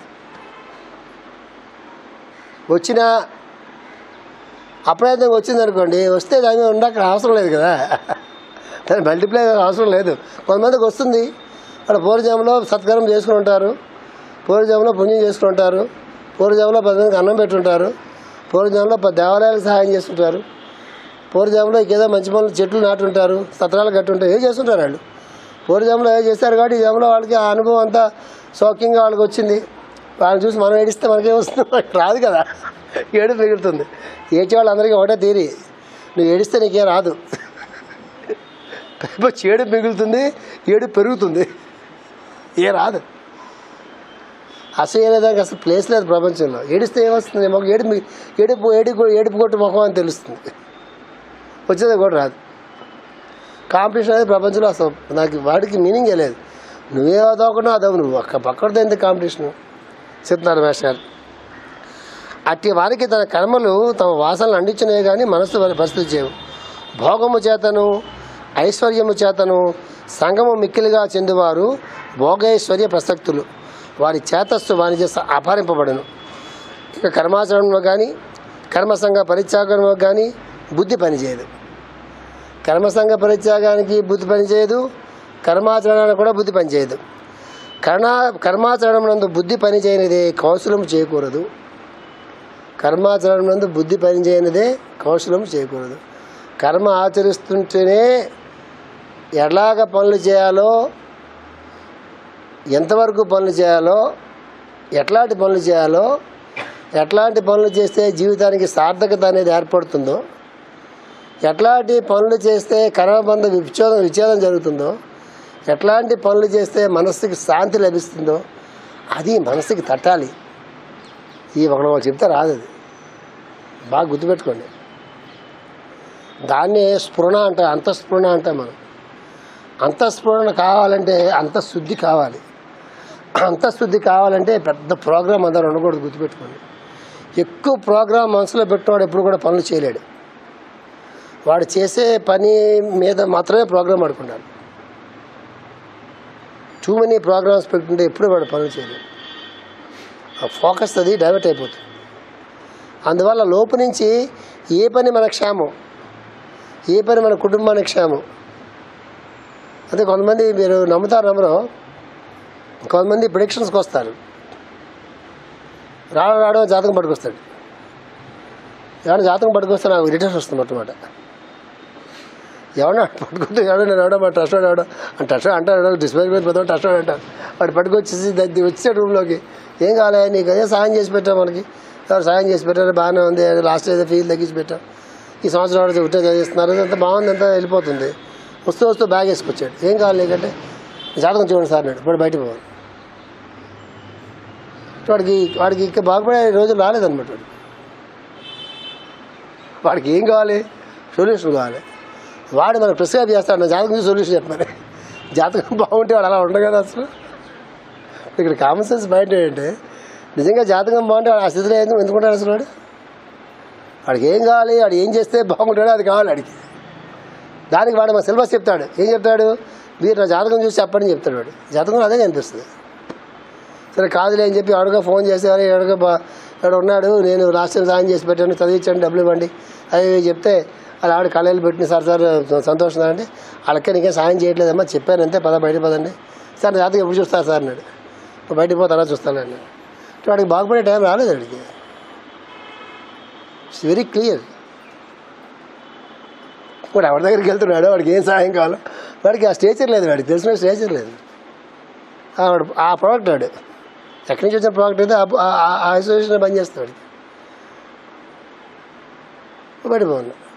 నీకు రాసి చెప్తున్నాను, కొంతమంది వస్తారు అవగానే, సార్ ఇట్లాగా మాకు ఒక సందేహం ఉంది సార్, ఇట్లా ఒక పని చేద్దాం అనుకుంటున్నాను, ఈ పని చేయాలో వద్దో నాకు అసలు తెలియట్లేదు, ఇది చేస్తే ఎలా ఉంటుందో అది తెలియట్లేదు, నాకు మీరు ఏమైనా సలహా ఇస్తారని అడుగుతాడు.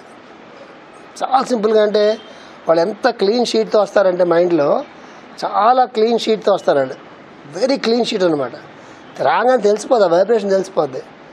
ఏం చేద్దాం అనుకుంటున్నా అసలు నీకు ఏమనిపిస్తుంది అంటే ఇట్లా చేద్దామని ఉంది సార్, కానీ మరి భయం వేస్తుంది అసలే. ఏ అక్కలా చేసాడు పర్లేదు, చేసాను పర్లేదు, క్యాల్కులేషన్ లేదు, గడ గుడ్డు లేదు, ఏం లేదు, చేసాను పర్లేదు. వస్తూనే నేను అవునంటే బాగున్నాను, కాదంటే బాగున్నాను, అసలు ఏమంటారో, అమ్మమ్మో కాదంటే మిస్ అయిపోతామేమో, అవునంటే ఏమో ఏమైపోతాం అని వస్తారు బుర్రలోకి. రాగానే మన బుర్ర కూడా కంగాళి అయిపోతుంది. నాకు తెలిసిన తీరే ఒకటే, నమస్కారం పెట్టుకుని మాస్టర్ అని చెప్పేస్తాను. నమస్కారం పెట్టుకుని మాస్టర్ అని చెప్పాను అర్థం ఏంటంటే నేను ఎస్కేప్ అవుతున్నాను, అర్థం గుర్తుపెట్టినవాడిని. ఎప్పుడైనా కొంచెం గుర్తుపెట్టుకోండి. నమస్కారం పెట్టుకుని మాస్టర్ నేను అన్నాను అంటే నేను యాక్చువల్గా నేను ఎస్కేప్ అయిపోతాను లక్ సిచ్యువేషన్ నుంచి. రేపు పొద్దున ఇదే నిజం. అదేంటండి మాస్టర్ దండం పెట్టుకోమని చెప్పరా, మీరు మీకు దండం పెట్టమని చెప్తారా అంటే నాకు దండం పెట్టమని చెప్పను, ఆయన దండం పెట్టండి అంటే నేను ఎస్కేప్ అవుతాట్లే. ఎందుకంటే మీరు ఎప్పుడు కన్ఫ్యూజ్ చేస్తుంటారు వాళ్ళు. ఎక్కడి నుంచి అలా వస్తుంది? స్తోత్రం చెప్తారు ముందు మనకి, మీరు అది, మీరు ఇది, మీరు అది, మీరు ఇది ఇది చెప్పి ఎందుకంటే వాళ్ళ పని చేయించుకోవాలి మన చేత. ఎస్ఎన్పి ముద్ర వేయించుకోవాలి, ఆ మున్సిపల్ ముద్ర వేయించుకోవాలి, కుదరదు. అది గిఫ్ట్ అండి, అది గిఫ్ట్ కూడా కాదు. అది మనసు ఎంత క్లీన్గా అట్టి పెట్టుకుంటామో భగవంతుడు మనలోంచి అలాగ మాట్లాడతాడు. ఎవరికి ఎజెండాస్ చాలా పెద్ద పెద్ద ఎజెండాస్ ఉండాలో మనకి రేఖీలో రూల్ చెప్తారు. చాలా అది ఏదైనా సైన్సే. ఏం చెప్తారు తెలుసా? సహాయం గురించి మనం తూర్పు పక్క చూస్తుంటాం సహాయం గురించి, కానీ పడవడ పక్క ఆల్రెడీ సహాయం పక్కనే ఉంటుంది. కానీ తూర్పు పక్క సందులోంచి అలా చూస్తూ ఉంటాం. మీకు ఎగ్జాంపుల్ చెప్పాలంటే బాగా చెప్తాను మీకు, సింపుల్ ఎగ్జాంపుల్. నేను మౌర్య కలిసి మైసూర్ వెళ్ళామన్నా ఆ మధ్య సార్, చాలా కాలం అయిపోయింది అని ఆశ్రమానికి వెళ్ళాం. సమాజం అందరూ వచ్చేవా, చాలా కాలంగా వచ్చేవారు, రా అన్నారు, బాగా అంతా అయింది. సో అయిపోయిన తర్వాత నేను వెళ్ళిపోతున్నాను సమాజం, రేపు మొదటి ప్లాట్కి వస్తున్నాను అని ఎవరో వస్తే మాట్లాడడానికి లోపుకి వెళ్ళారు. ఎదురు రూమ్ ఉంది. ఎలా వెళ్ళిపోతున్నాం కదా, నువ్వు వచ్చేసాడు పలకరించి వద్దాలి అని చెప్పేసి అలా నేను రూమ్ పక్క చూస్తుంటే ఆయన ఏం చేశారు, ఆ పక్క రూమ్లో నుంచి ఈ మెట్ల రూమ్లోకి ఇటుపక్క రూమ్లో కూర్చోపక్క రూమ్లోకి వచ్చారు. నేను ఇలా చూస్తున్నాను, మోరే ఇటుపక్క చూస్తున్నాడు. ఆ టైంకి ఆయన మోరే ఏం చూశారు, ఇటు మోరే ఏం చూశాడు. ఆయన నా పక్క చూస్తాను, నేను పక్క చూడలా, ఇటు పక్క చూస్తున్నా. ఈ లోపల లిఫ్ట్ డోర్ పడిపోయింది, పైకి వెళ్ళిపోయారు. మోరే అంటారు, మీరు ఇటుపక్క చూస్తున్నారు, ఆయన మీ పక్క చూస్తున్నారు. ఆడ కోపం వచ్చింది. అదని అన్నాడు, మీరు ఇటుపక్క అలా చూస్తున్నారు దీక్షగా, ఆయన అక్కడి మీ పక్క చూస్తున్నారు, చూసి ఎంతసేపు ఆయన పక్క మీరు చూడలేదు కదా, వెళ్ళిపోయారు, ఇక పలాన్ని వెళ్దాం అన్నాడు. అంటే సార్ మౌర్య అన్నాడు, ఎవరన్నారా? అది చాలా ఇది లైవ్ ఎగ్జాంపుల్ అనమాట. అది ఎంత లైవ్ ఎగ్జాంపుల్ అంటే రేఖీలో చెప్తారు, నేను ఇటుపక్క చూస్తుంటా సహాయం వస్తుందని, కానీ సహాయం పక్కనే ఉంటుంది. పక్కన దాన్ని చూడలేము, ఇటుపక్క చూస్తుంటాం, అటుపక్క నుంచి రాదు. అందుకే ఎప్పుడు కూడా మైండ్ని ప్రోగ్రామ్ చేయకూడదు భగవంతుడి విషయంలో. ఎక్కడ చేయి బాగుంటుంది. దానికి మాస్టర్ ఇంగ్లీష్ చెప్పాలంటే suggesting better things to God. భగవంతుడికి ఇలా చేస్తే బాగుంటుందా భగవంతుడు అని చెప్పి ఆయన మరి సజెస్ట్ చేయడం అంట. ఈ సజెషన్స్ భగవంతుడికి గురువు గారు కుదరవు. వాళ్ళు కుదరవు అని చెప్పరు, పెద్ద న్యూసెన్స్ అది. మీకు ఒకటే గుర్తుపెట్టుకోండి, వాడు చాలా నజరగా హ్యాపీగా మాట్లాడుతున్నాడంటే తాళం వేసాడు అర్థం. ఎవరితో ఉన్నా చాలా హ్యాపీగా బాగున్నారా, చాలా మర్యాదగా బాగున్నారా అని మాట్లాడుతున్నాడంటే తాళం పడిపోయింది. ఆ ఫైల్ క్లోజ్ అయిపోయి ఫైల్ మూసేశారు. ఫైల్ మూసేశారు. గుర్తుపెట్టుకోండి. చెప్తాను చేత ఏంటంటే కర్మాచరణం నందు బుద్ధి పని చేయనిదే కౌశలం చేయకూడదు, కౌశలం లేనిదే కర్మలు అంటకుండు విధానము లభ్యము కాదు. కౌశలం లేకపోతే కర్మలు అంటకుండా పని చేయడం చేత కాదండి, ఇచ్చేది కుదరదండి. పని చేయాలి, కర్మలు అంటించుకోకూడదు. నీకు శ్లోకం తెలుసు సంస్కృతంలో, కర్తృత్వాన్ని నీకు ఆపాదించుకోకూడదు అని శ్లోకం. ఏ పని చేసినా కూడా కర్తృత్వాన్ని నీకు ఆపాదించుకోకూడదు. పని చేసిన తర్వాత వెళ్ళిపోవాలి అక్కడి నుంచి. మాస్టర్ గారిని గుర్తుపెట్టుకోండి, డిస్పెన్సరీకి వస్తారు మాస్టర్ గారు, డిస్పెన్సరీలో మందులు ఇచ్చేస్తారు, టక్కన ఏం చేస్తారు, ఆయన స్కూటర్ ఎక్కేస్తారు. ఎక్కేసేసి నెక్స్ట్ ఏం చేయాలో ఏ లెక్చర్కి వెళ్ళాలనుకోండి టక మధ్యలో అక్కడ ఆగుతారు. అక్కడికి బాబా ఇలాగే మొహం కడుకుంటారు, కాస్త మొహం కడుకుంటారు, బొట్టు కూడా చెరకుంటారు, మొహం కడుకుంటారు. మళ్ళీ బొట్టు పెట్టుకోవడం కష్టం కదా పొడుగ్గా, అది కూడా చెరకుంటారంటే మొహం కడుకుంటారు. పౌడర్ రాసుకోరు కదా. ఒకసారి పంచి మాత్రం బిగించి కడతారు, ఎందుకంటే అది మామూలు లుంగిలా కడతారు కదా పంచి, అది మాత్రం ఒకసారి బిగించి తోపుతారు. మళ్ళీ స్కూటర్ రెడీగా ఉంటే ఎక్కుతారు. టక లెక్చర్ దగ్గరికి వెళ్ళిపోతారు. లెక్చర్ అయిపోయిన కాలు పెట్టి కూర్చోరు, ఎవరు దండం పెడతాడా అని. లెక్చర్ అవగానే ఇలా పట్టుకుని టక వచ్చి పదవా అని చెప్పి స్కూటర్ ఎక్కుతారు. అది యోగి లక్షణం, అది యోగి లక్షణం. అది వాడు ఎప్పుడు వెయిట్ చేయడు. ఆ పని అవ్వగానే అక్కడ అయిపోతుంది, ఆ పని బుర్రలోంచి అది అయిపోతుంది. నెక్స్ట్ ఉంటుంది చూసారా, ఆ నెక్స్ట్ వచ్చేస్తుంది బుర్రలో వాళ్ళకి. ఇది క్యారీ అవ్వదు. ఒక సెకండ్ అది అవధూత లక్షణం అంటారు దాన్ని. వాడు ఆ క్షణం అక్కడ ఆగడు. అంటే ఆవు పాలు పితికి అంత క్షణం కూడా ఊర్లో ఉండని చెప్తారు. మనం ఊర్లో ఉండకుండా మనకి బ్రతుకుతారు గడవదు కాబట్టి ఊర్లో ఉండకపో రూల్ మనకు ఉండదు. కానీ పని అవ్వగానే అక్కడి నుంచి వెళ్ళిపోయి వేరే పనిలోకి వెళ్ళిపోవాలి మనది. అది ఇల్లు అవ్వచ్చు, ఇంకో పని అవ్వచ్చు, ఇంకో పని అవ్వచ్చు, ఇంకో పని అవ్వచ్చు. అది 10 మందికి పనికొచ్చే పని అన్నా ఉండాలి. అట్లీస్ట్ కనీసం ఇంటికన్నా పనికొచ్చే పని ఉండాలి. ఇంకా కనీసం మన ఆరోగ్యానికో మనకొచ్చే పని అయినా ఉండాలి. ఏదో ఒకటి అయి ఉండాలి. అక్కడ ఉత్తనే బలాదూరులాగా టైం అంతా వేస్ట్ అనేటట్టు కుదరదు. ఎవడు ఏ టైంని ఎంతవరకు బాగా ఉపయోగించుకుంటాడో కాలమూర్తి అయిన భగవంతుడు వాళ్ళలోకి అంతగా దిగొస్తాడు. ఎప్పుడు టైం వేస్ట్ చేసుకోకూడదు. ఏది ఆశించడానికి అసలు వీల్లేదు. మీకు ఎగ్జాంపుల్ చెప్తాను, నేను గొప్ప కోసం చెప్తున్నాను అనుకోకండి. సత్యనారాయణ స్వామీజీ 1400 పేజీలు 1500 పేజీలు బయోగ్రఫీ పుస్తకాలు మనం ప్రింట్ చేసాం. చాలా కష్టపడి ప్రింట్ చేసాం. 1000 పుస్తకాలు ఆర్డర్ ఇచ్చారు. 1000 పుస్తకాలు అయిన తర్వాత కొన్ని పుస్తకాలు మామూలుగా ఎక్కువ వేస్తాం కదా, వచ్చినాయి. మొత్తం అన్ని కట్టలు కట్టుకుని ఇంతలా పుస్తకం అది బయోగ్రఫీ మొత్తం అన్ని కట్టలు కట్టుకుని మైసూరు తీసుకెళ్ళి ఆ రిలీజ్కి రమ్మని అడిగారు నన్ను. సరిగ్గా అదే టైంకి భక్తరాజ మహారాజు గారు ఇండోర్ ఫారెస్ట్లో డీప్ ఫారెస్ట్లోకి నన్ను తీసుకెళ్ళి శివుడి మంత్రం ఉపదేశం చేస్తాను రా అని చెప్పి ఆయన కవర్ పెట్టారు. ఆదివాసీలు అంటే భారతదేశంలో మొట్టమొదటి పుట్టిన వాళ్ళని ఆదివాసీలు అంటారు. ఆయన నన్ను ఆదివాసీ అని పిలిచేవారు సరదాగా భక్తరాజ మహారాజు గారు. నువ్వు ఆదివాసీ అంటుండేవారు. నేను రాసిన నవల్స్ అన్నీ కూడా కొండల మీద రాస్తుంటానని చెప్పి ఆయన ఆదివాసీ అని పేరు పెట్టి, నీకు ఆదివాసీ అంటే ఇష్టం కదా, ఆదివాసీ నువ్వు రా. నువ్వు మూలం చాలా ఇండోర్ ఫారెస్ట్లో ఒక శివాలయం పాతది ఉంది, అక్కడ తీసుకెళ్ళి నీకు శివమంత్రం ఉపదేశం చేస్తానని చెప్పి కవర్ పెట్టారు. సరిగ్గా అదే టైంకి స్వామీజీ కవర్ పెట్టి ఈ బుక్ రిలీజ్కి నువ్వు ఉండాలి, తప్పనిసరి డయాస్ మీద ఉండాలి అని కవర్ పెట్టారు. ఏం చేయాలి సరే 2 చోట్ల నేను 2 జాలకులు మార్చులాగా మరి 2 బాడీస్ కష్టం కదా. చూసి లైఫ్ ఏదైనా అది లైఫ్ లాంగ్ మిస్ అయిపోయేది. ఇది బుక్ మనమే ప్రింట్ చేస్తాం, ఇది మన రెస్పాన్సిబిలిటీ. అది మిస్ ఫర్ ఎవర్. సరే చివరికి మైసూరు పరిచయం ఊరు కదా, అక్కడికి ఇండోర్ ఫారెస్ట్ పరిచయం లేదు. మైండ్లో ఎన్ని ఉంటుంది తెలుసా, మైండ్లో చాలా అంటే మనం అనుకుంటాం మైండ్ చాలా గమ్మత్తైనటువంటిది. అదే వాసనలు అంటే మైసూరుతో చిన్నప్పటి నుంచి మన వాసనలు ఉన్నాయి. అంటే మద్రాసు, బెంగళూరు, మైసూరు, సౌత్ ఇండియా ఈ వాసనలు బుర్రలో బాగా అటాచ్ అయ్యి ఉన్నాయి. నార్త్ ఇండియాకి మనకి వాసనలు లేవు. అదే ఎప్పుడు గైడ్ చేస్తుంది, గుర్తుపెట్టుకోండి. మీరు అనుకున్నట్టుగా ఉండదండి సాధన అంటే, చాలా విచిత్రంగా ఉంటుంది అది. నేను ఫైనల్గా మైసూర్ సెలెక్ట్ చేసుకున్నా, అది మానేసి. Miss for ever. లైఫ్లో ఒక ఆపర్చునిటీ పోయిందంటే ఇట్ ఈస్ ఫర్ ఎవర్. మళ్ళీ అలాంటి ఆపర్చునిటీస్ మళ్ళీ రావు. అయిపోయింది. అయిన తర్వాత అంతా అయిపోయిన తర్వాత పుస్తకాలు అయిన తర్వాత మాస్టర్ స్వామి అన్నారంటే ఫస్ట్ బయోగ్రఫీ ఇది రాజులో ప్రింట్ చేశాడని చెప్పి, సరే ఈ పుస్తకం ఎవరైనా ముందు కొనుక్కుంటే పుస్తకం కాస్ట్ ఏదో ఆ రోజులో 150 రూపాయలు ఎంతో, ఫస్ట్ బుక్ ఎవరు కొనుక్కుంటే వాళ్ళు 300 రూపాయలు ఇచ్చి కొనుక్కుంటే నా చేతుల మీద ఇస్తా అన్నారు. నేను వెంటనే 300 రూపాయలు జేబులో తీసి ఇచ్చి నాకు ఇవ్వండి అన్న. నీకెందుకు అన్నారు. నాకు మీ బుక్ లేదన్నా. ఏంటి నువ్వే కదా ప్రింట్ చేసావు అన్నారు. నేనే ప్రింట్ చేశాను, కానీ నేను పుస్తకాలు అట్టు పెట్టుకోలేదు. 1000 పుస్తకాలు ప్రింట్ చేస్తే 14 పుస్తకాలు అయినా వచ్చినాయి స్వామిజీ. అవి కూడా కట్టలు కట్టేయమని చెప్పాను. నా దగ్గర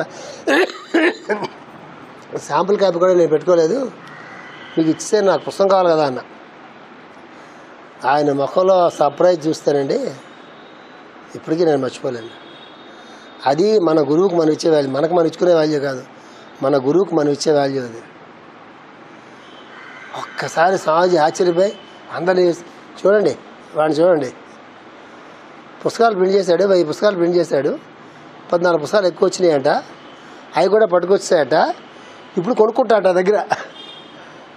జనం అందరూ ఆయన పుట్టినరోజు కదా, కొన్ని వేల మంది ఉంటారు, టపట పటపట పటపట పటపట పటపట, అవన్నీ వర్షాలు మనకు కాదు కదా, నేను కొనుక్కున్నా పుస్తకం. అది దొంగ బుద్ధి లేకపోవడం అంటే. మన దగ్గర 10 పుస్తకాలు పెట్టి అందరికీ ఫ్రీగా ఇవ్వచ్చు కదా, మన 14 పుస్తకాలు ఎక్స్ట్రా వచ్చినాయి, వాళ్ళు 1000 పుస్తకాలకు డబ్బులు ఇచ్చారు మనకి, 14 పుస్తకాలు మన దగ్గర పెట్టిన తలా పుస్తకం మనం ఫ్రీగా ఇవ్వచ్చు కదా.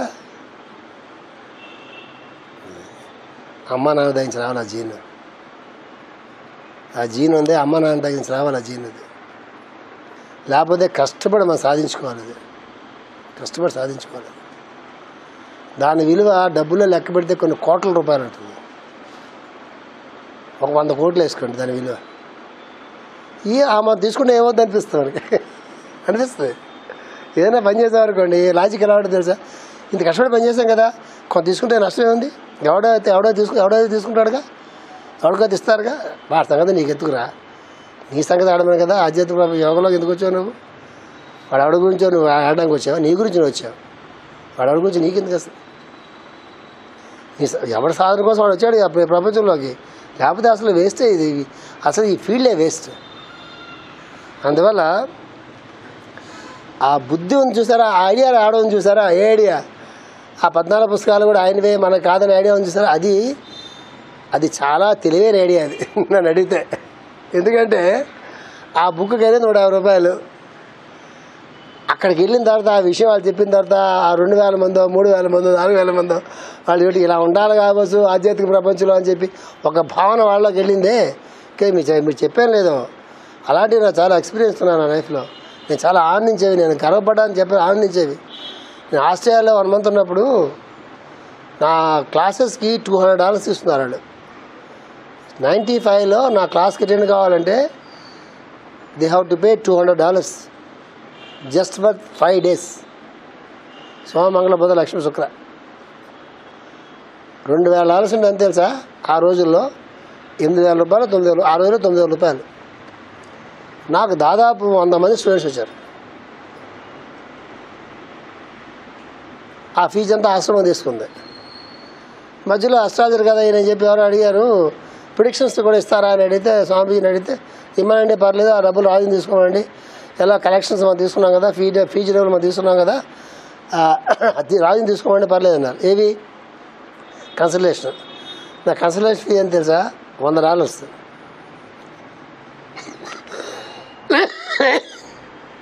ఎవరో ఒక అమ్మాయి వచ్చింది, కన్సల్టేషన్ వచ్చింది. అలాగా నాకున్న 3 వీక్స్లో నాకు పెద్ద జర్కిన్, ఇక్కడ పాకెట్, ఇక్కడ పాకెట్, ఇక్కడ పాకెట్, ఇక్కడ పాకెట్, ఇక్కడ పాకెట్, ఇక్కడ పాకెట్, మొత్తం 3 వీక్స్లో ఈ పాకెట్లు మొత్తం నిండిపోయి.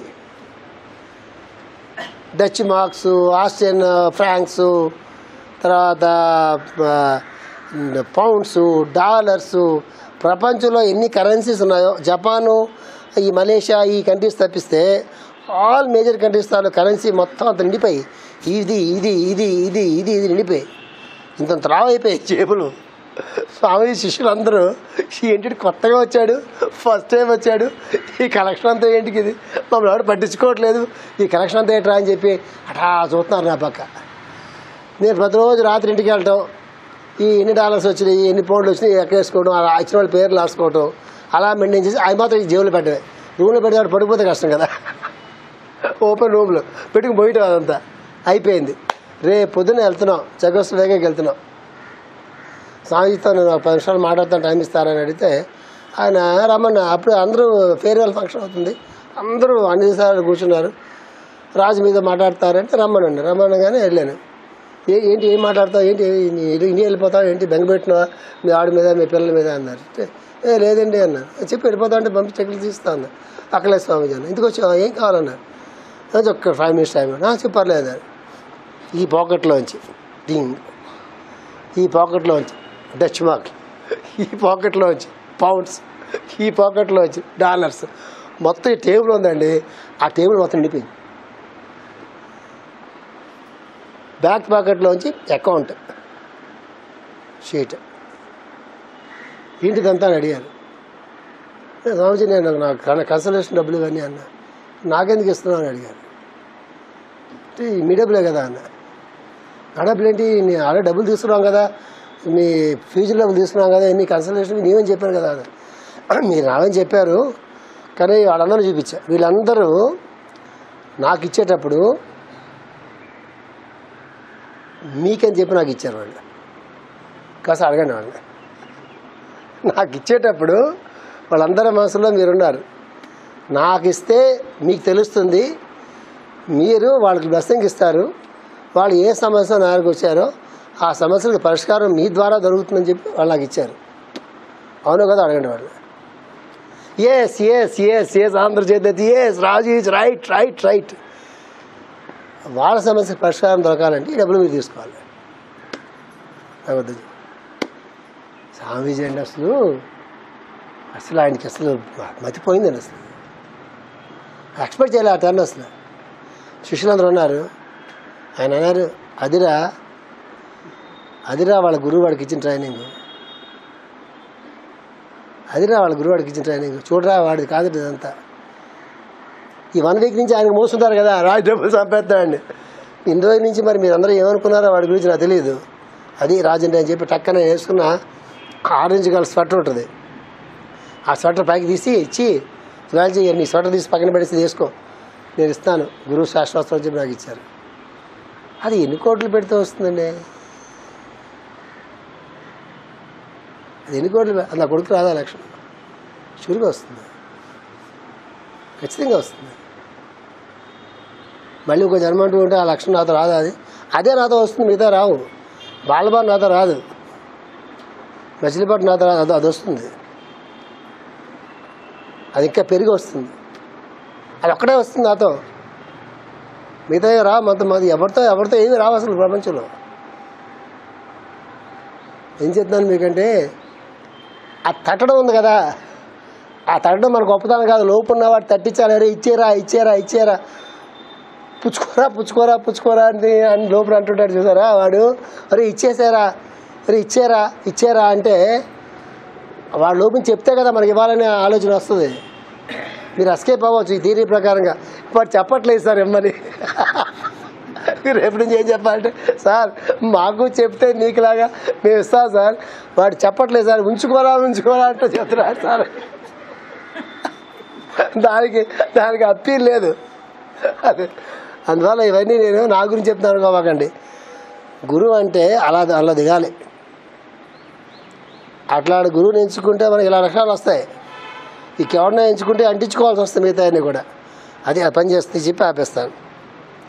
ఈ కర్మాచరణంలో కానీ కర్మసంగ పరిత్యాగంలో కానీ బుద్ధి పనిచేయదు. కర్మాచరణం నందు బుద్ధి పనిచేయనిదే కౌశలం చేకూరదు. కౌశలం లేనిదే కర్మలు అంటకుండా విధానం లభ్యం కాదు. ఉదాహరణకు ఒక వృత్తి చే వ్యక్తికి మనస్సు ఫలితం పైనచో వృత్తి కర్మాచరణకు సవ్యంగా చేయలేదు.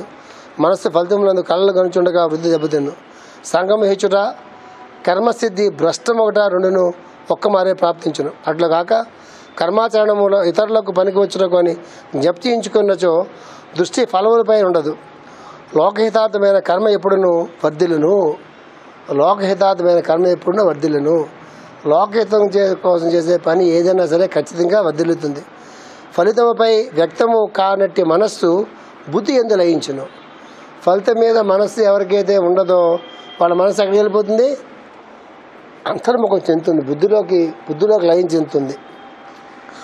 అటు లయించిన బుద్ధియే చేతస్సును కర్మల నుండి విమోచనం చేయగలదు. అట్లు విమోచనము పొందిన బుద్ధియే స్థిరచిత్తము నాకు కారణము. ఈ విధమైన సాధన చేయటయే కృష్ణుని పరిభాషలో వ్యవసాయము వి+ అవసాయము అనగా విశిష్టముగా పరివేశానము చెందినట్టుదేని అర్థము. కర్మను దాని ఆచరణలో ఇట్టి బుద్ధితో సంధానం చేయటయే బుద్ధియోగము. దానివల్ల కలిగిన స్థితియే సమాధి. వ్యవసాయాత్మకమగు బుద్ధి ఒక్కటియే సమాధి ఎందు విశిష్టముగా లీనమగును. వ్యవసాయాత్మకమగు బుద్ధి ఒక్కటియే సమాధి ఎందు విశిష్టముగా లీనమగును. అటు స్థితిలో ఇంద్రియములు మనస్సు బుద్ధి ఎందు లయమై బుద్ధి స్వరూపుడగు తనచే కర్మాచరణం జరుగును. అప్పుడు ప్రకృతి ఉద్దేశించిన జగతిత కర్మ మాత్రమే జరుగును కనుక కర్మసంగం నశించును. అంటే ఏం చెప్తున్నారు మాస్టర్ గారు?